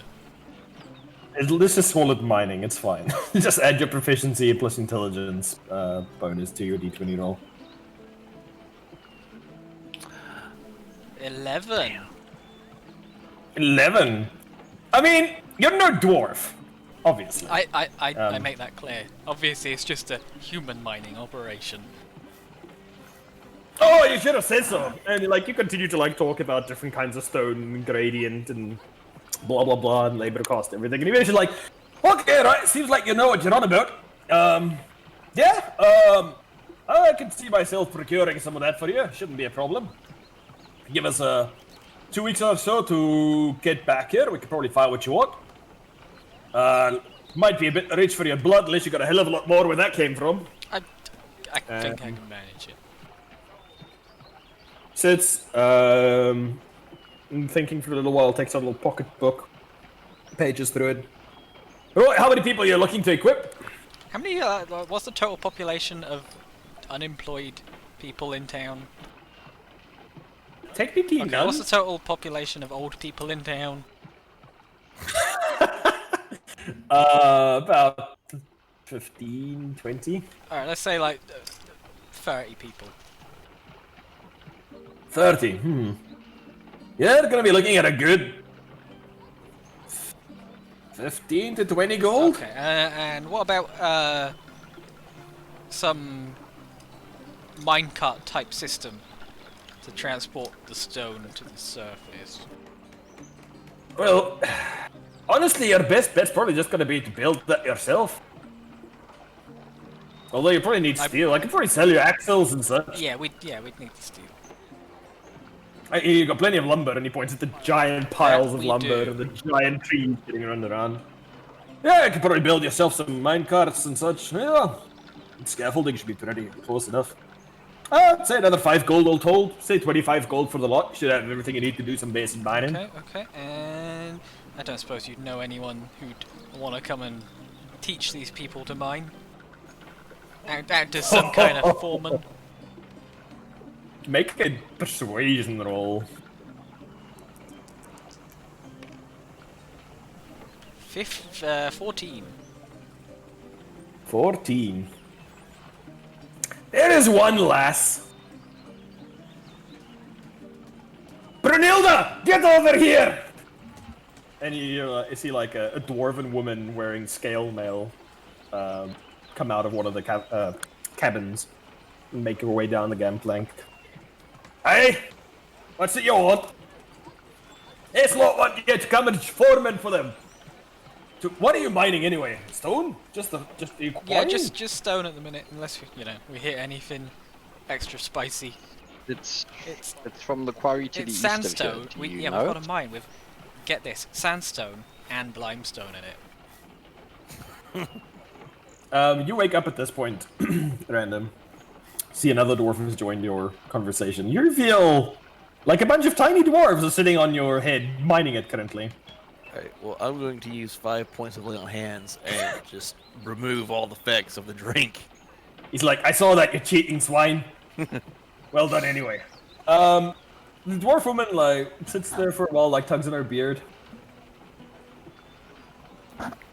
You know what? Sure, you got lodgings for me? We can certainly build you some. We've got plenty of wood. Like, she looks at the town. Not like that, surely. No, we'll build it good. Okay, right.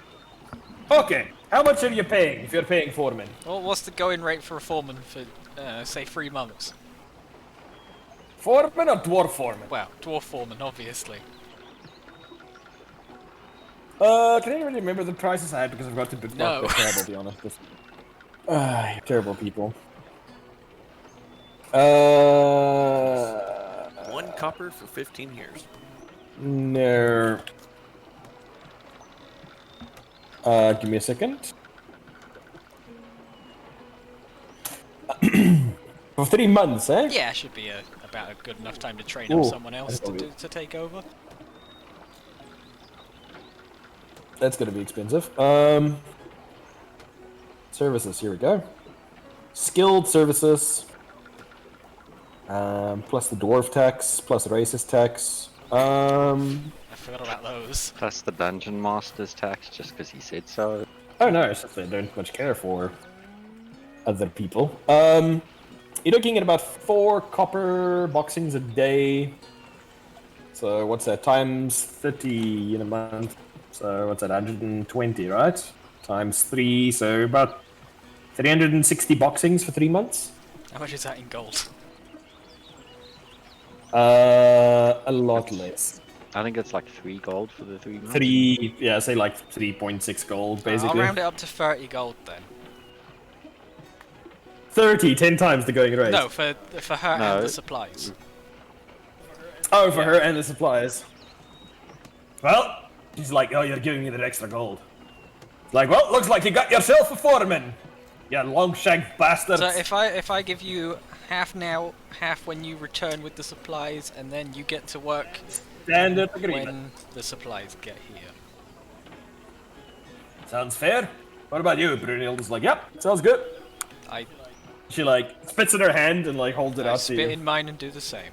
Or I attempt to She grabs you make by the spit. arm and it feels like a... Yeah, you attempt to make spit and she grabs you by the hand and it feels like a... like piston almost ripping your arm out of the socket as she like vigorously pumps it. She is very swole.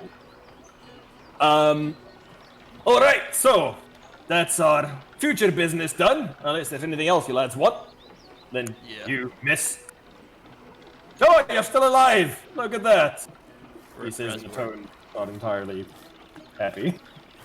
Razgor climbs up and takes one more dip of drink. Says, cheers, that was well fought. I suppose I can respect that. I You down drink it. it. You Yeah. down it. Okay. No effect on the first one yet. I I, will you a little bit though. You wasted an awful lot of that on the ground. we'll soak it back up and use it. Ugh. Filthy. Alright, so anything else? What about you, miss? And he points at you, Brian. Anything on your end? You seem to be hovering in the background. Merely wanting to know, do you have any scholar types amongst your crew? We have found some interesting carvings in this in the ruins of this keep, and they appear to be dwarvish in origin. And I was hoping you or perhaps one of your crew might be willing to have a look and perhaps provide us with some information or help. Small fee. We can examine your human trinkets. How's that sound? I don't think these are human, but for a small fee, I'm sure we can come to an arrangement. 10 silver pieces. And I hand over 10 silver. And while I'm handing it God damn over, it. do you have any weapons for sale? Hold on. Specifically- We'll get there in a moment, yeah. look behind him. Where's that layabout? He's like, oh, he's sleeping it off, sir. Get his ass out there. And you see them like tromp into one of the cabins, and you hear some kicking, followed by some muffled shouting, a couple of thuds, and you see a dwarf get literally dragged out wearing robes that is just soaked in what you hope to God is booze. He's like, come here, you lazy bastard! These people got questions for you, we took their coins, you better answer them! And you see like this bleary-eyed dwarf approach, veins running all over his face, just glossy. Like, to see a dwarf look haggard after long years of hard drinking, that's a lot of drinking. Like, it's rare to see a dwarf that has a problem with alcohols, it's an actual problem. And this is one of them. And he like blinks in the sunlight, like bleary-eyed at you, and like sways a little bit. Ask your questions, manling. it's better if I show you. And I make a motion for them There's not on the come Sorry.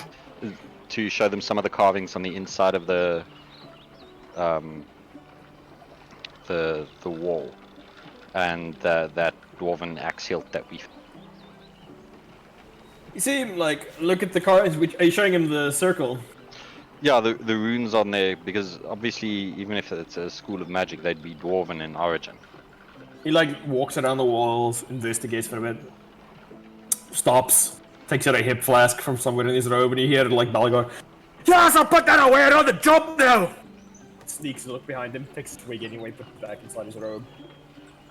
Helps me think.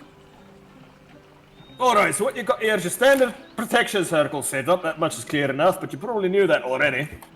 Yeah. Alright, that's good. What's the other thing you want to show me? Two things actually. One is below these ruins, and the second is this. And I hand him the axe hilt, or hammer hilt, or whatever that hilt thing is. With Looks at it. Looks at the maker's mark. Holy shit! Oh my god, look at this! Like, wanders back over that way. And all of them are kind of like, oh, where did you bunch of Longshanks get this? under We found it in that well. key, in the well. It appears that this keep might have originally had another level below it. You want to sell it? We found a stone tablet with an engraving on it. What if we sold kind this? He's like completely ignoring. He's like, listen, how much do you want? Tell you what. How about we bring you all that stuff you want, but we keep this. What is so special about that? This is I dwarf. guess. This is made by one of our own. So we waive your fee, which I think is more than generous, and you give us that handle. How's that sound? Maybe you should come with us. Do you have any magic users or anybody with the ability to breathe underwater? There's something you might want to see. We live on a boat. Of course I can. What's it, Lenny? I was just gonna ask, what do you specifically want to show them underneath there? Because I can just make a minor illusion image of it.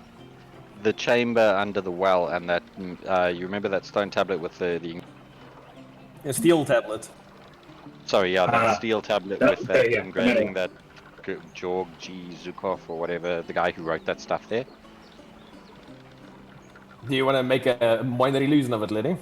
Yeah, I just make a minor illusion that first shows the entire area, and then specifically zooms in on the metal plate as well. Now you've got a couple of dwarves all standing along the bank looking at this. Do you people even know who this Longshanks was? Well, That is ridiculous. we've learnt a little bit from the ruins of the library in this town, only that he was a hero of this That's what you area. bloody idiots get for putting things on dead trees. Of course you're gonna lose your damn history. You What can you tell us of him? Oh, you should know more than I did. He was one of your bloody gods. Well, that's That's just bad. it. We know very little about what's happened here, and the information that we have is old and, well, almost nothing. We were hoping that you might have more. Oh, I don't have it with me. I just know a little bit. What can you tell us? Well, I know that you need to go. If you want to know more, you need to go. Well, and he actually lost himself. Yeah, you're gonna need to get into our clan hall somehow. And you're gonna have to speak to the archives. They probably got what you want to know there. And I assume this is not a simple matter of exchanging gold coins. No, you Yeah. strange fucking bolts. Definitely not. I assume so. Definitely not. But no, the information you seek is there. But look, that's unimportant. How much for this Why half? is it so important to you? Did I ever identify that? You guys found out that it had the maker's mark of Trashy's family on it, his dwarf clan on Yeah. it. Isn't his geese? Where is Flew he away. anyway? He should be floating around. He flew away after trying to take a shit on Cleve.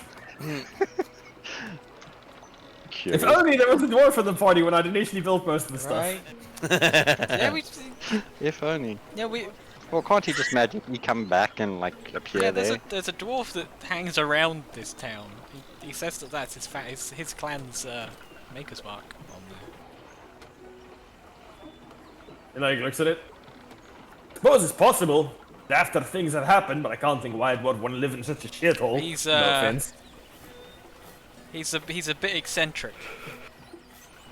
You have to be pretty daft to do it, if you ask me. He likes to live in I he think likes to that's live an in apt bushes and stuff. description. Doesn't sound like he's a right thinking dwarf to me. That. Trying to put him out of his misery. Look. I'll tell you this, man. The rest of this weapon is in our hold. In fact, our king is currently sitting on the rest of this weapon. Well, how much do you want for the rest of that weapon? No. I think this is a fair trade. Honestly, Well, from my experience, that was outside of its most glorious construction. It is simply a stone heft. It most likely has more cultural relevance than the actual power, so I think this is more than fair trade. Would we be allowed to return it to your king? He thinks for a bit because he was wanting to bring this back, and that's going to bring him quite a bit Yeah, it's of. We can, if you would be the one to bring us there, the honor would it not be yours among the dwarves? We are not dwarves, so we would not. Yeah, damn Your right, you're people not would not dwarves. honor us. Your people would not give us the honor of, or give us the or note us as the All the finders, dwarves in the but back, you would be the dwarf who found it. See them and like We are simply the couriers. a lot of them at the back are like, she got a point, you know. All right, Longshanks. I'm not gonna knock off your tag, but then, since I'm still going to bring ye with the damn thing back. Ooh, this is fair. But how does this sound? Access to your archive, or to our archives for ye, and you return the half to us. A fair trade. Contingent About on the access? king's wishes. Access to your archives for simple coin, and I shake my giant bag of money. No. You'll be lucky to walk in alive, you green-skinned pig. No. That Coin will would, not buy your way inside. that would be fair if your king is willing. Aye. Of course, we won't know what he says until I bring you before him, so he might just decide to have off for your heads and just take it. I suggest you think very deeply about how you wish to present your case. Flippancy is likely to get you killed. Well, perhaps it would be best if my metallic companion and I go, and our companions, they have work to do here, and we will travel with you. understand. We'll be going up the river, back down the river, delivering your supplies, and then heading back to the hold. It's still some time. Well, And no Yeah. offense, I don't want you traveling with us, Longshanks. You're very which tall, this offends. I can understand that. Can you, Well, you know, Cthulhu loves all. Oh god, he's like a Mormon. Oh yeah. No, Right. well then, upon your return, we can. We return with your mining goods. We drop off Brynhilda to train up your Longshank scragglers. And then we travel inland. Myself and a few of my retainers. My business needs to carry on. So the barge will keep running the river. You present your finding to my king. Hopefully you keep your stupid neck. And you get access to the archives, and I'm a rich dwarf, yes?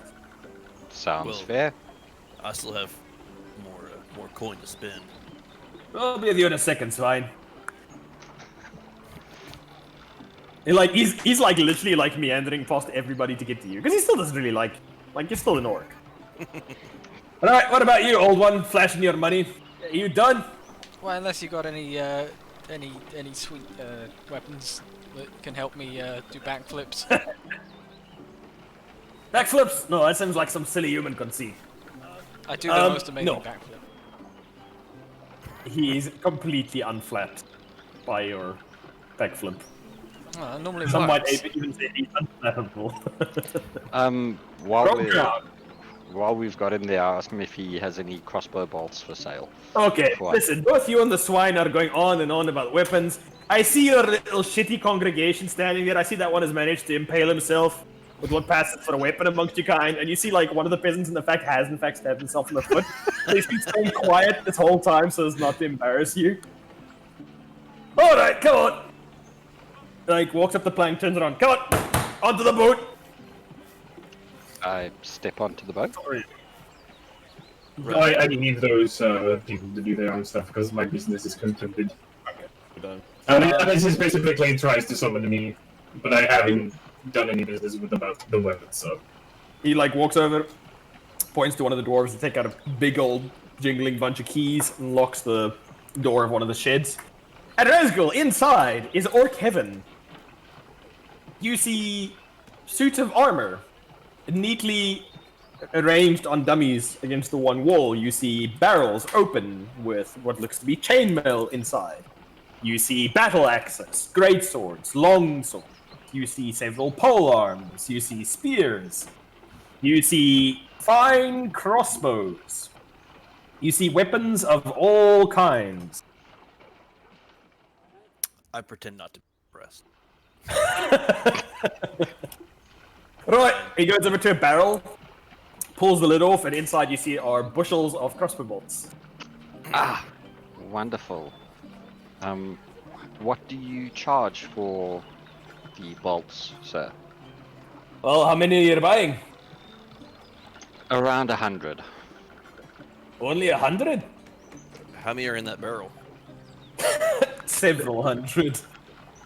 Yeah, but where's it's not like I can carry more than 100 realistically. I mean, if you think what a crossbow bolt looks like, 100 bolts, it's a shit ton of bolts. Oh That's yeah, a I'm lot just of- saying, like, you could probably keep some here and then just refill in between. I see.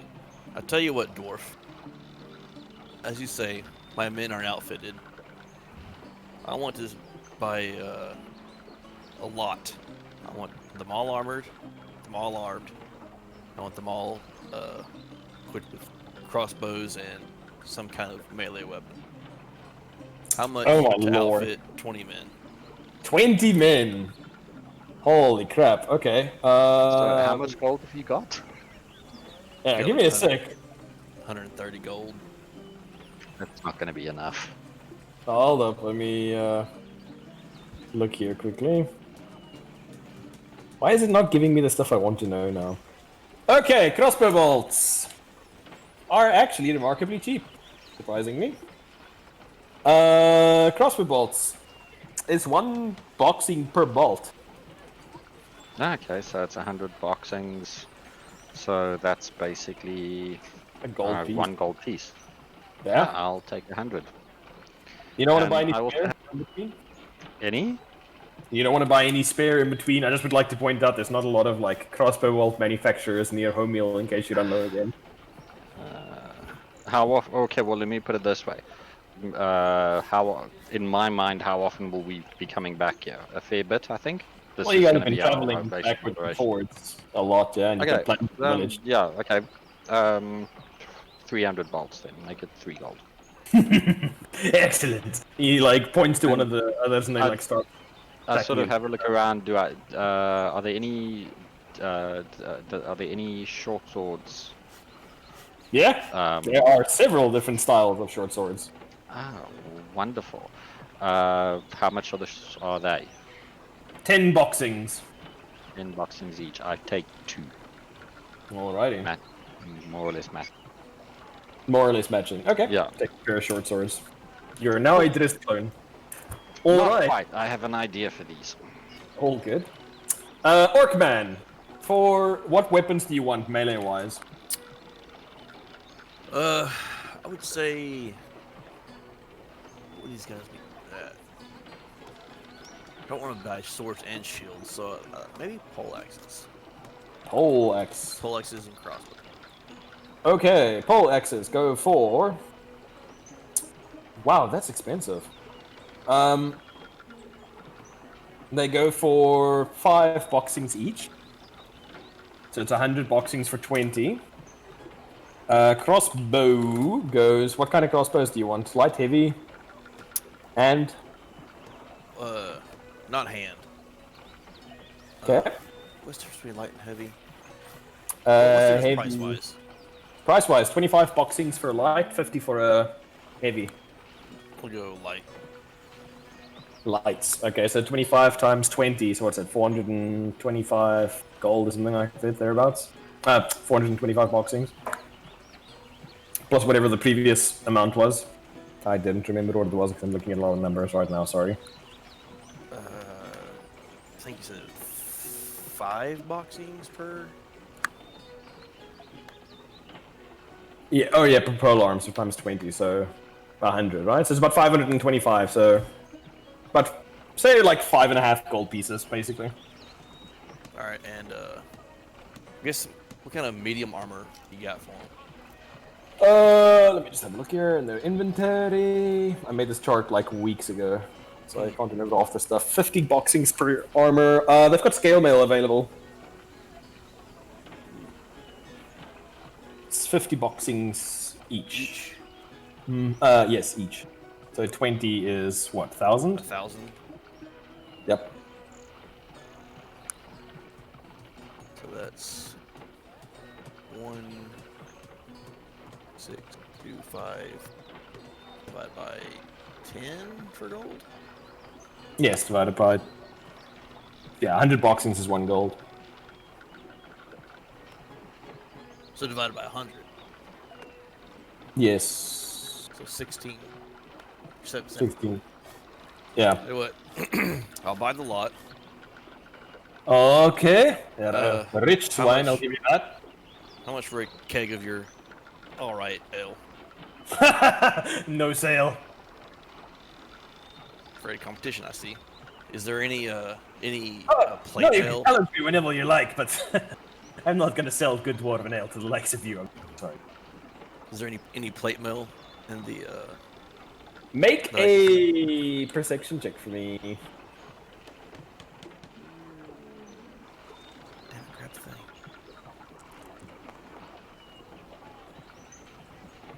Oh, 18 plus 2, 20. Ooh, there is a set of plate. A very nice looking set of plate, in fact. Dude, I'll buy that lot for my crew. I'll buy a shield and a battle axe for me. I pay for all that. We buy all the mining stuff. I've hired your lady. Why don't you throw in that plate mill? No.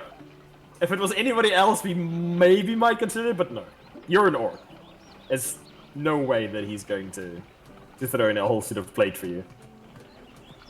How much for the plate? He's like, good jest, you swine, but not for your kind. Thought you were a businessman. 1,500 boxings. I don't think I had. Shh. Wait, 1,500 boxing? Mm-hmm. That's 150 gold.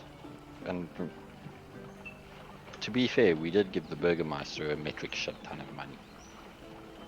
Fair. Do you guys want to dip into the city coffers? It's about 1,000 boxings, if I remember correctly. Not to buy me some. No, I mean for your other stuff. Well, quick, how much was the shield and battle axe? Shield is 10 boxings. Battle axe is, come on, Control F. 10 boxings as well. So 20 total.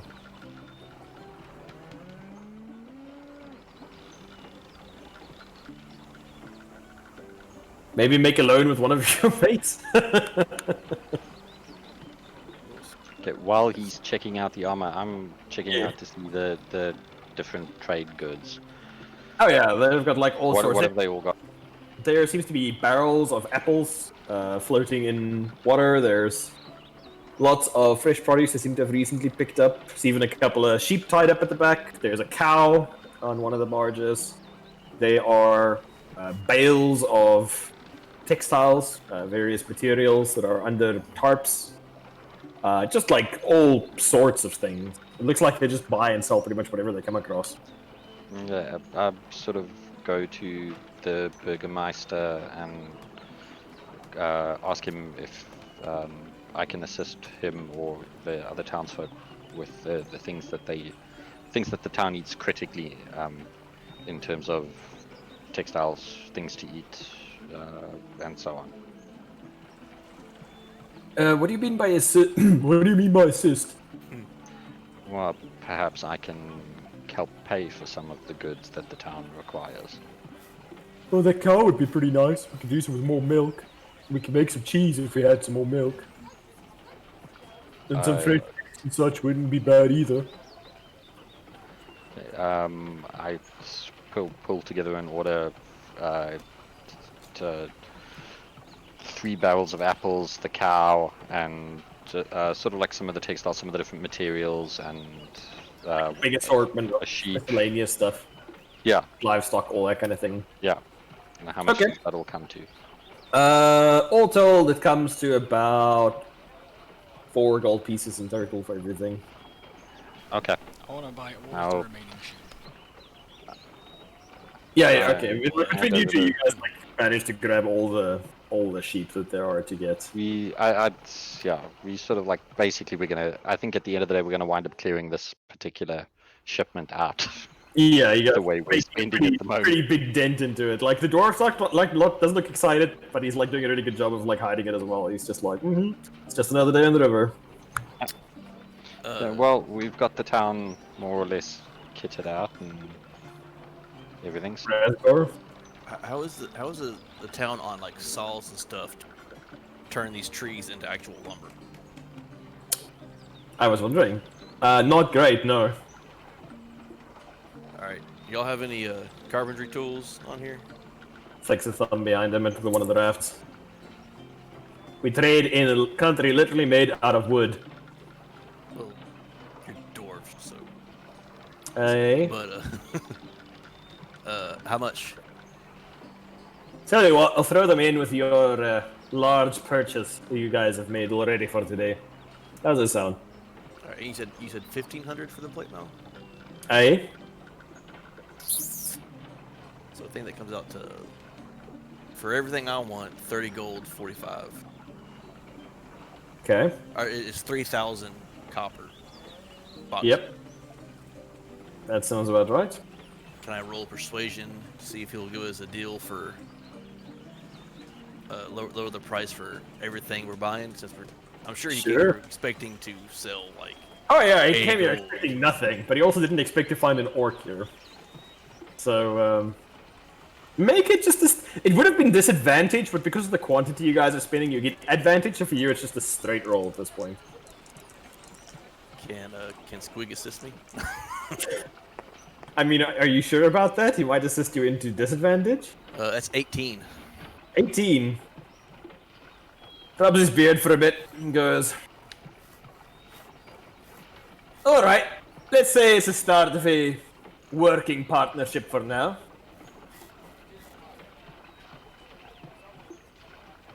So in total it's about 30 gold. How much was it exactly? 30, 45. 30, 30. 30, 45. Alright, how about we make it a nice even 28 gold? And then you'll be happy that you met us today. How's that sound? Sounds good to me. And I dump All right. the whole 120 gold in my hand and start pulling out the gold I owe him. Son of a bitch. Okay. Dwarves start offloading most of the stuff that you guys have purchased, leading the animals off the boats, unloading barrels of goods, equipment, saws, textiles. People from the village are now like carrying stuff back up. Most of it just getting stacked inside what passes for the library / storeroom / Burgermeister's office. Alright, so anything else you guys would like to do? Cleve, you good? I just want to know if they have any higher quality rapiers. Higher quality. Well, it goes without saying they're made by dwarves. And he like shows you several rapiers. Statistically speaking, they're all normal rapiers. It's just like they're masterwork in this particular Do they have case. any They impact look on their prettier stabbing? than your. On their stabbing. Doesn't Masterwork give you like a +1? No, not anymore. Ah, okay. Statistically, no. Aesthetically, however, Aesthetically, however, they would definitely bring you great social standing. Being able to afford a dwarven weapon would definitely stand you in good stead with the richer types, and as well with other dwarves who would be like, "Holy shit, Do guys, they dwarf have weapon." any like fancy dwarven hats? Dwarven hats? They don't really go into hats, but they do have several amazing sets of like precious minerals that one can use to like weave into your beard, to like beautify your beard, decorate it. Who doesn't have a beard? does Cleve have No. hair? Cleve's 107. But yes, they have several of those. So he doesn't have any I'll teeth left either. No, he's somehow he's got some mighty fine dentures. Yeah, Cleve's just gonna buy a nice looking dwarven rapier and say 2 dwarven daggers. Okay, that's 10 boxings. Daggers are how much? 2 boxings each, so 14 boxings in total. Pocket change, basically. Okay. What about like seed, corn or rice or any kind of? Yeah, they do have several barrels worth, in fact, or crates. Sorry, not worth.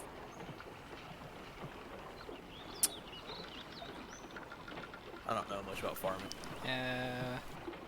Me neither. And then you got anything magical?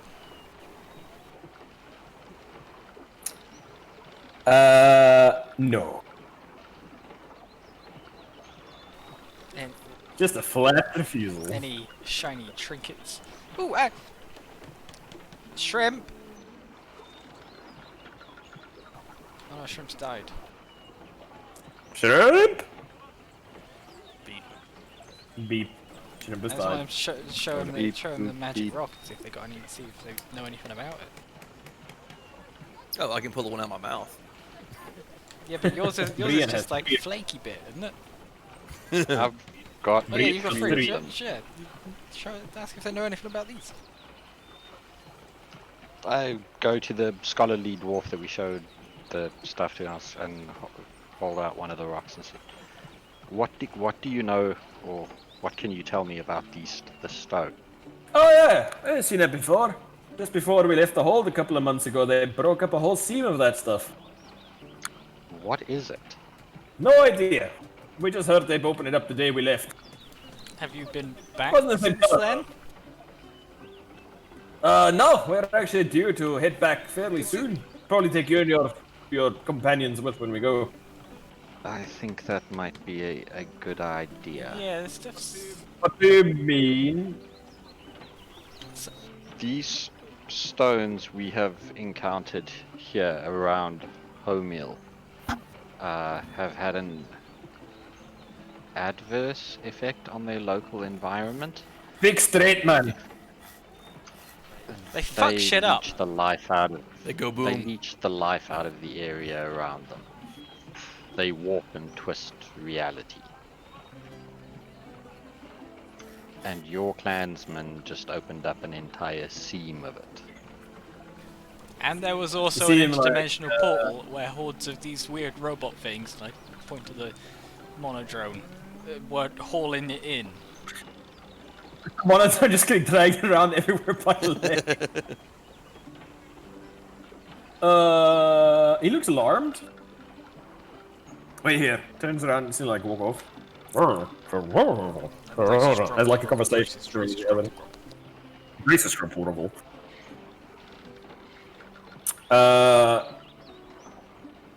Comes back with Balgor.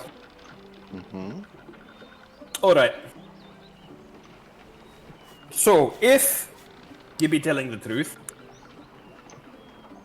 We have no reason to lie. if you be telling the truth, we'll be leaving in the morning. You'll be coming with us. This is not an invitation. If we find out you're lying, I'll cut your legs off and then have you try and run away. But If what you're saying is true, well then, that'll be a thing to deal with. That it will. So, these lads are gonna go up the river. They're gonna get your mining stuff. But you lot are coming with us. Fair Yay, enough. more dwarves. And you better shut your swine mouth or feel like shutting for you. Right, we'll stay on our boats because I want to stay in your shithole, quite frankly. Tomorrow morning, when the sun is up, you better make damn sure you're here. Because we're leaving. Sounds good. Right.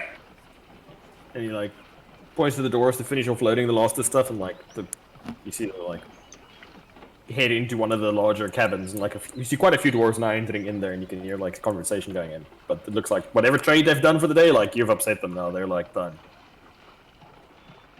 There will be no more trade. I start So- passing out the arms and equipment and showing them how to get in the armor. And... Oh, did the crossbows come with bolts? No. I've got. Well, I bought 300. I'm prepared to, for starters, just give 5 bolts per person. Yeah. I'll buy a barrel in the morning or something. No, there will be no more shopping. There will be leaving. Your companion has successfully refocused your predator's attention elsewhere. Completely. Actually, I didn't really think about that. So that's the thing. All right. Sorry. So. No. It's perfectly fine. I don't mind if things go south. Literally in this case, I guess. All right. So we'll just end here for this week. Is there anything you gentlemen would like to do this evening before you head out with your new dwarven escort? Just spend the rest of the day instructing the townsfolk on what to do in our absence, and like build a bigger sheep pen for all the sheep we brought. Make a home for their new dwarven overseer. Make it a good one. Who's going to be the prime construction person on the dwarven overseer's house? What skill would it be? Do you need like carpentry or would sheer intelligence? Intelligence would definitely help with probably drawing up some plans beforehand. Oh well, yes, plans. But I can do plans actually, so I should probably do the plans. I'm gonna do the Back. I'm a proficient carpenter, but I'll probably be showing the townsfolk, a few of them, how to cut the timbers into, or cut the logs into timbers, and Okay. kind of start making a lattice for the Yeah, that's easy wall enough. while we're gone. 100 times. Okay, lady, just make a straight intelligence check for me. And then Hippo, if you want to use your proficient miner or whatever to try and direct the townsfolk in constructing this home, so be it. straight intelligence. Oof, 20. not a good roll. Straight intelligence. How much? 12. 12. I mean, it's not the most inspired artwork that you've ever constructed. You know, as far as soaring buttresses and beautiful architecture goes, this is definitely not. So it's highly functional. It's extremely functional. It's like Swedish architecture. It's just a square box, pretty much. And somebody points out to you that, hey, windows are pretty nice, and you're like, oh yeah, that's the thing that you would, you know, like that's in dwarves and species that aren't biomechanical creatures. But yes, you build a extremely functional house, Hippo, between you and your compatriot. In fact, it is actually much better built than most of what passes for home in Homemeal at the moment. Wow, and they build Can we it show? in a Can single we show lot. the townsfolk whilst we're building? And try and upgrade Oh, some yeah. houses a bit whilst we're gone.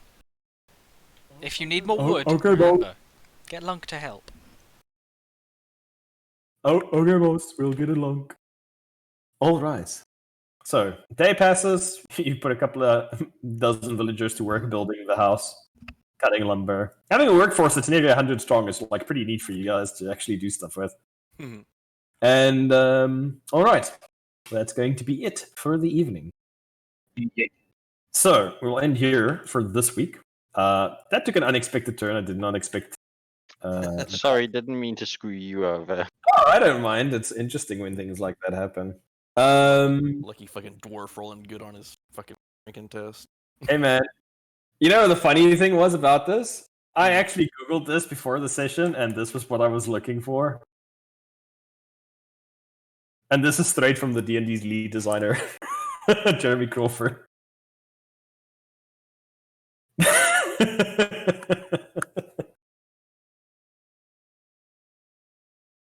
We had alcohol rules in the playtest. Amazing. Okay. So, yeah, that Dwarven racial bonus, man. Poison. Pretty good. Okay, so what are your plans for the next session or two, gentlemen? So I can plan accordingly for the next stuff, for the next few things. It'll be 50-50 if I'm here. I'm working nights. So all if good. I can get home and stay awake, I'll be here. Yeah, don't force yourself. I mean, like I said, it's drop in, drop out. So I gotta good. fuck up some dwarves. Don't worry, the feeling is entirely mutual.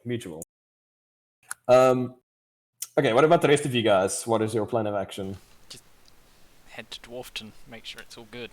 Good in the hood. Make sure it's not on fire. Make sure it's not on fire. That's probably a fairly good idea. Let's have a look quickly. So this is session 6. How much 5 XP was- did I get from killing thousands of robots? Hold on a sec. So this is session 6. 5 was Lunk. 4 was Well. Well, you guys were already level 6. So that's 1, 2, 3. Hey, good news! You boys are all gonna level up. What? Yep. You all have reached another story milepost, so you gain a level. Yay! I've been debating taking a dip of rogue. Brutally cunning and cunningly brutal. I rolled an 8 for my Nice. HP. I saw that, yeah. That's up to you, then. Like, do you have enough dicks to actually meet the multi-classing requirements for Rogue, though? Yeah, I think it's 13. I mean, if you want, it's up to you. Up to you, Lado. Up to you. It makes no difference to me. Ooh, evasion. Oh. Cool. Evasion's gonna Wait, be... but if I take a dip in another class, that pushes back my feet progression, does it? Or does it stay in line like old? You're level 4. Every 4 levels, you still get to pick either an attribute increase or a feat. Yeah, but every 4 levels in a class. Is it in a given class? Yeah. It is in a class. Okay. I'll have to think about it. Yeah, I don't know, man. It's up to you. Having proficiency I and get to intimidation choose would be a- fun. I get to choose a new cool Eldritch feat. Nice. A new cool invocation looking thing. Yes. Okay, so next session, are you boys going with the dwarves? Be Yep. not to. Are you still holding on to your heft? Yes. Okay. Damn, they really want that heft. I will give it to them once I've gotten access to their archive.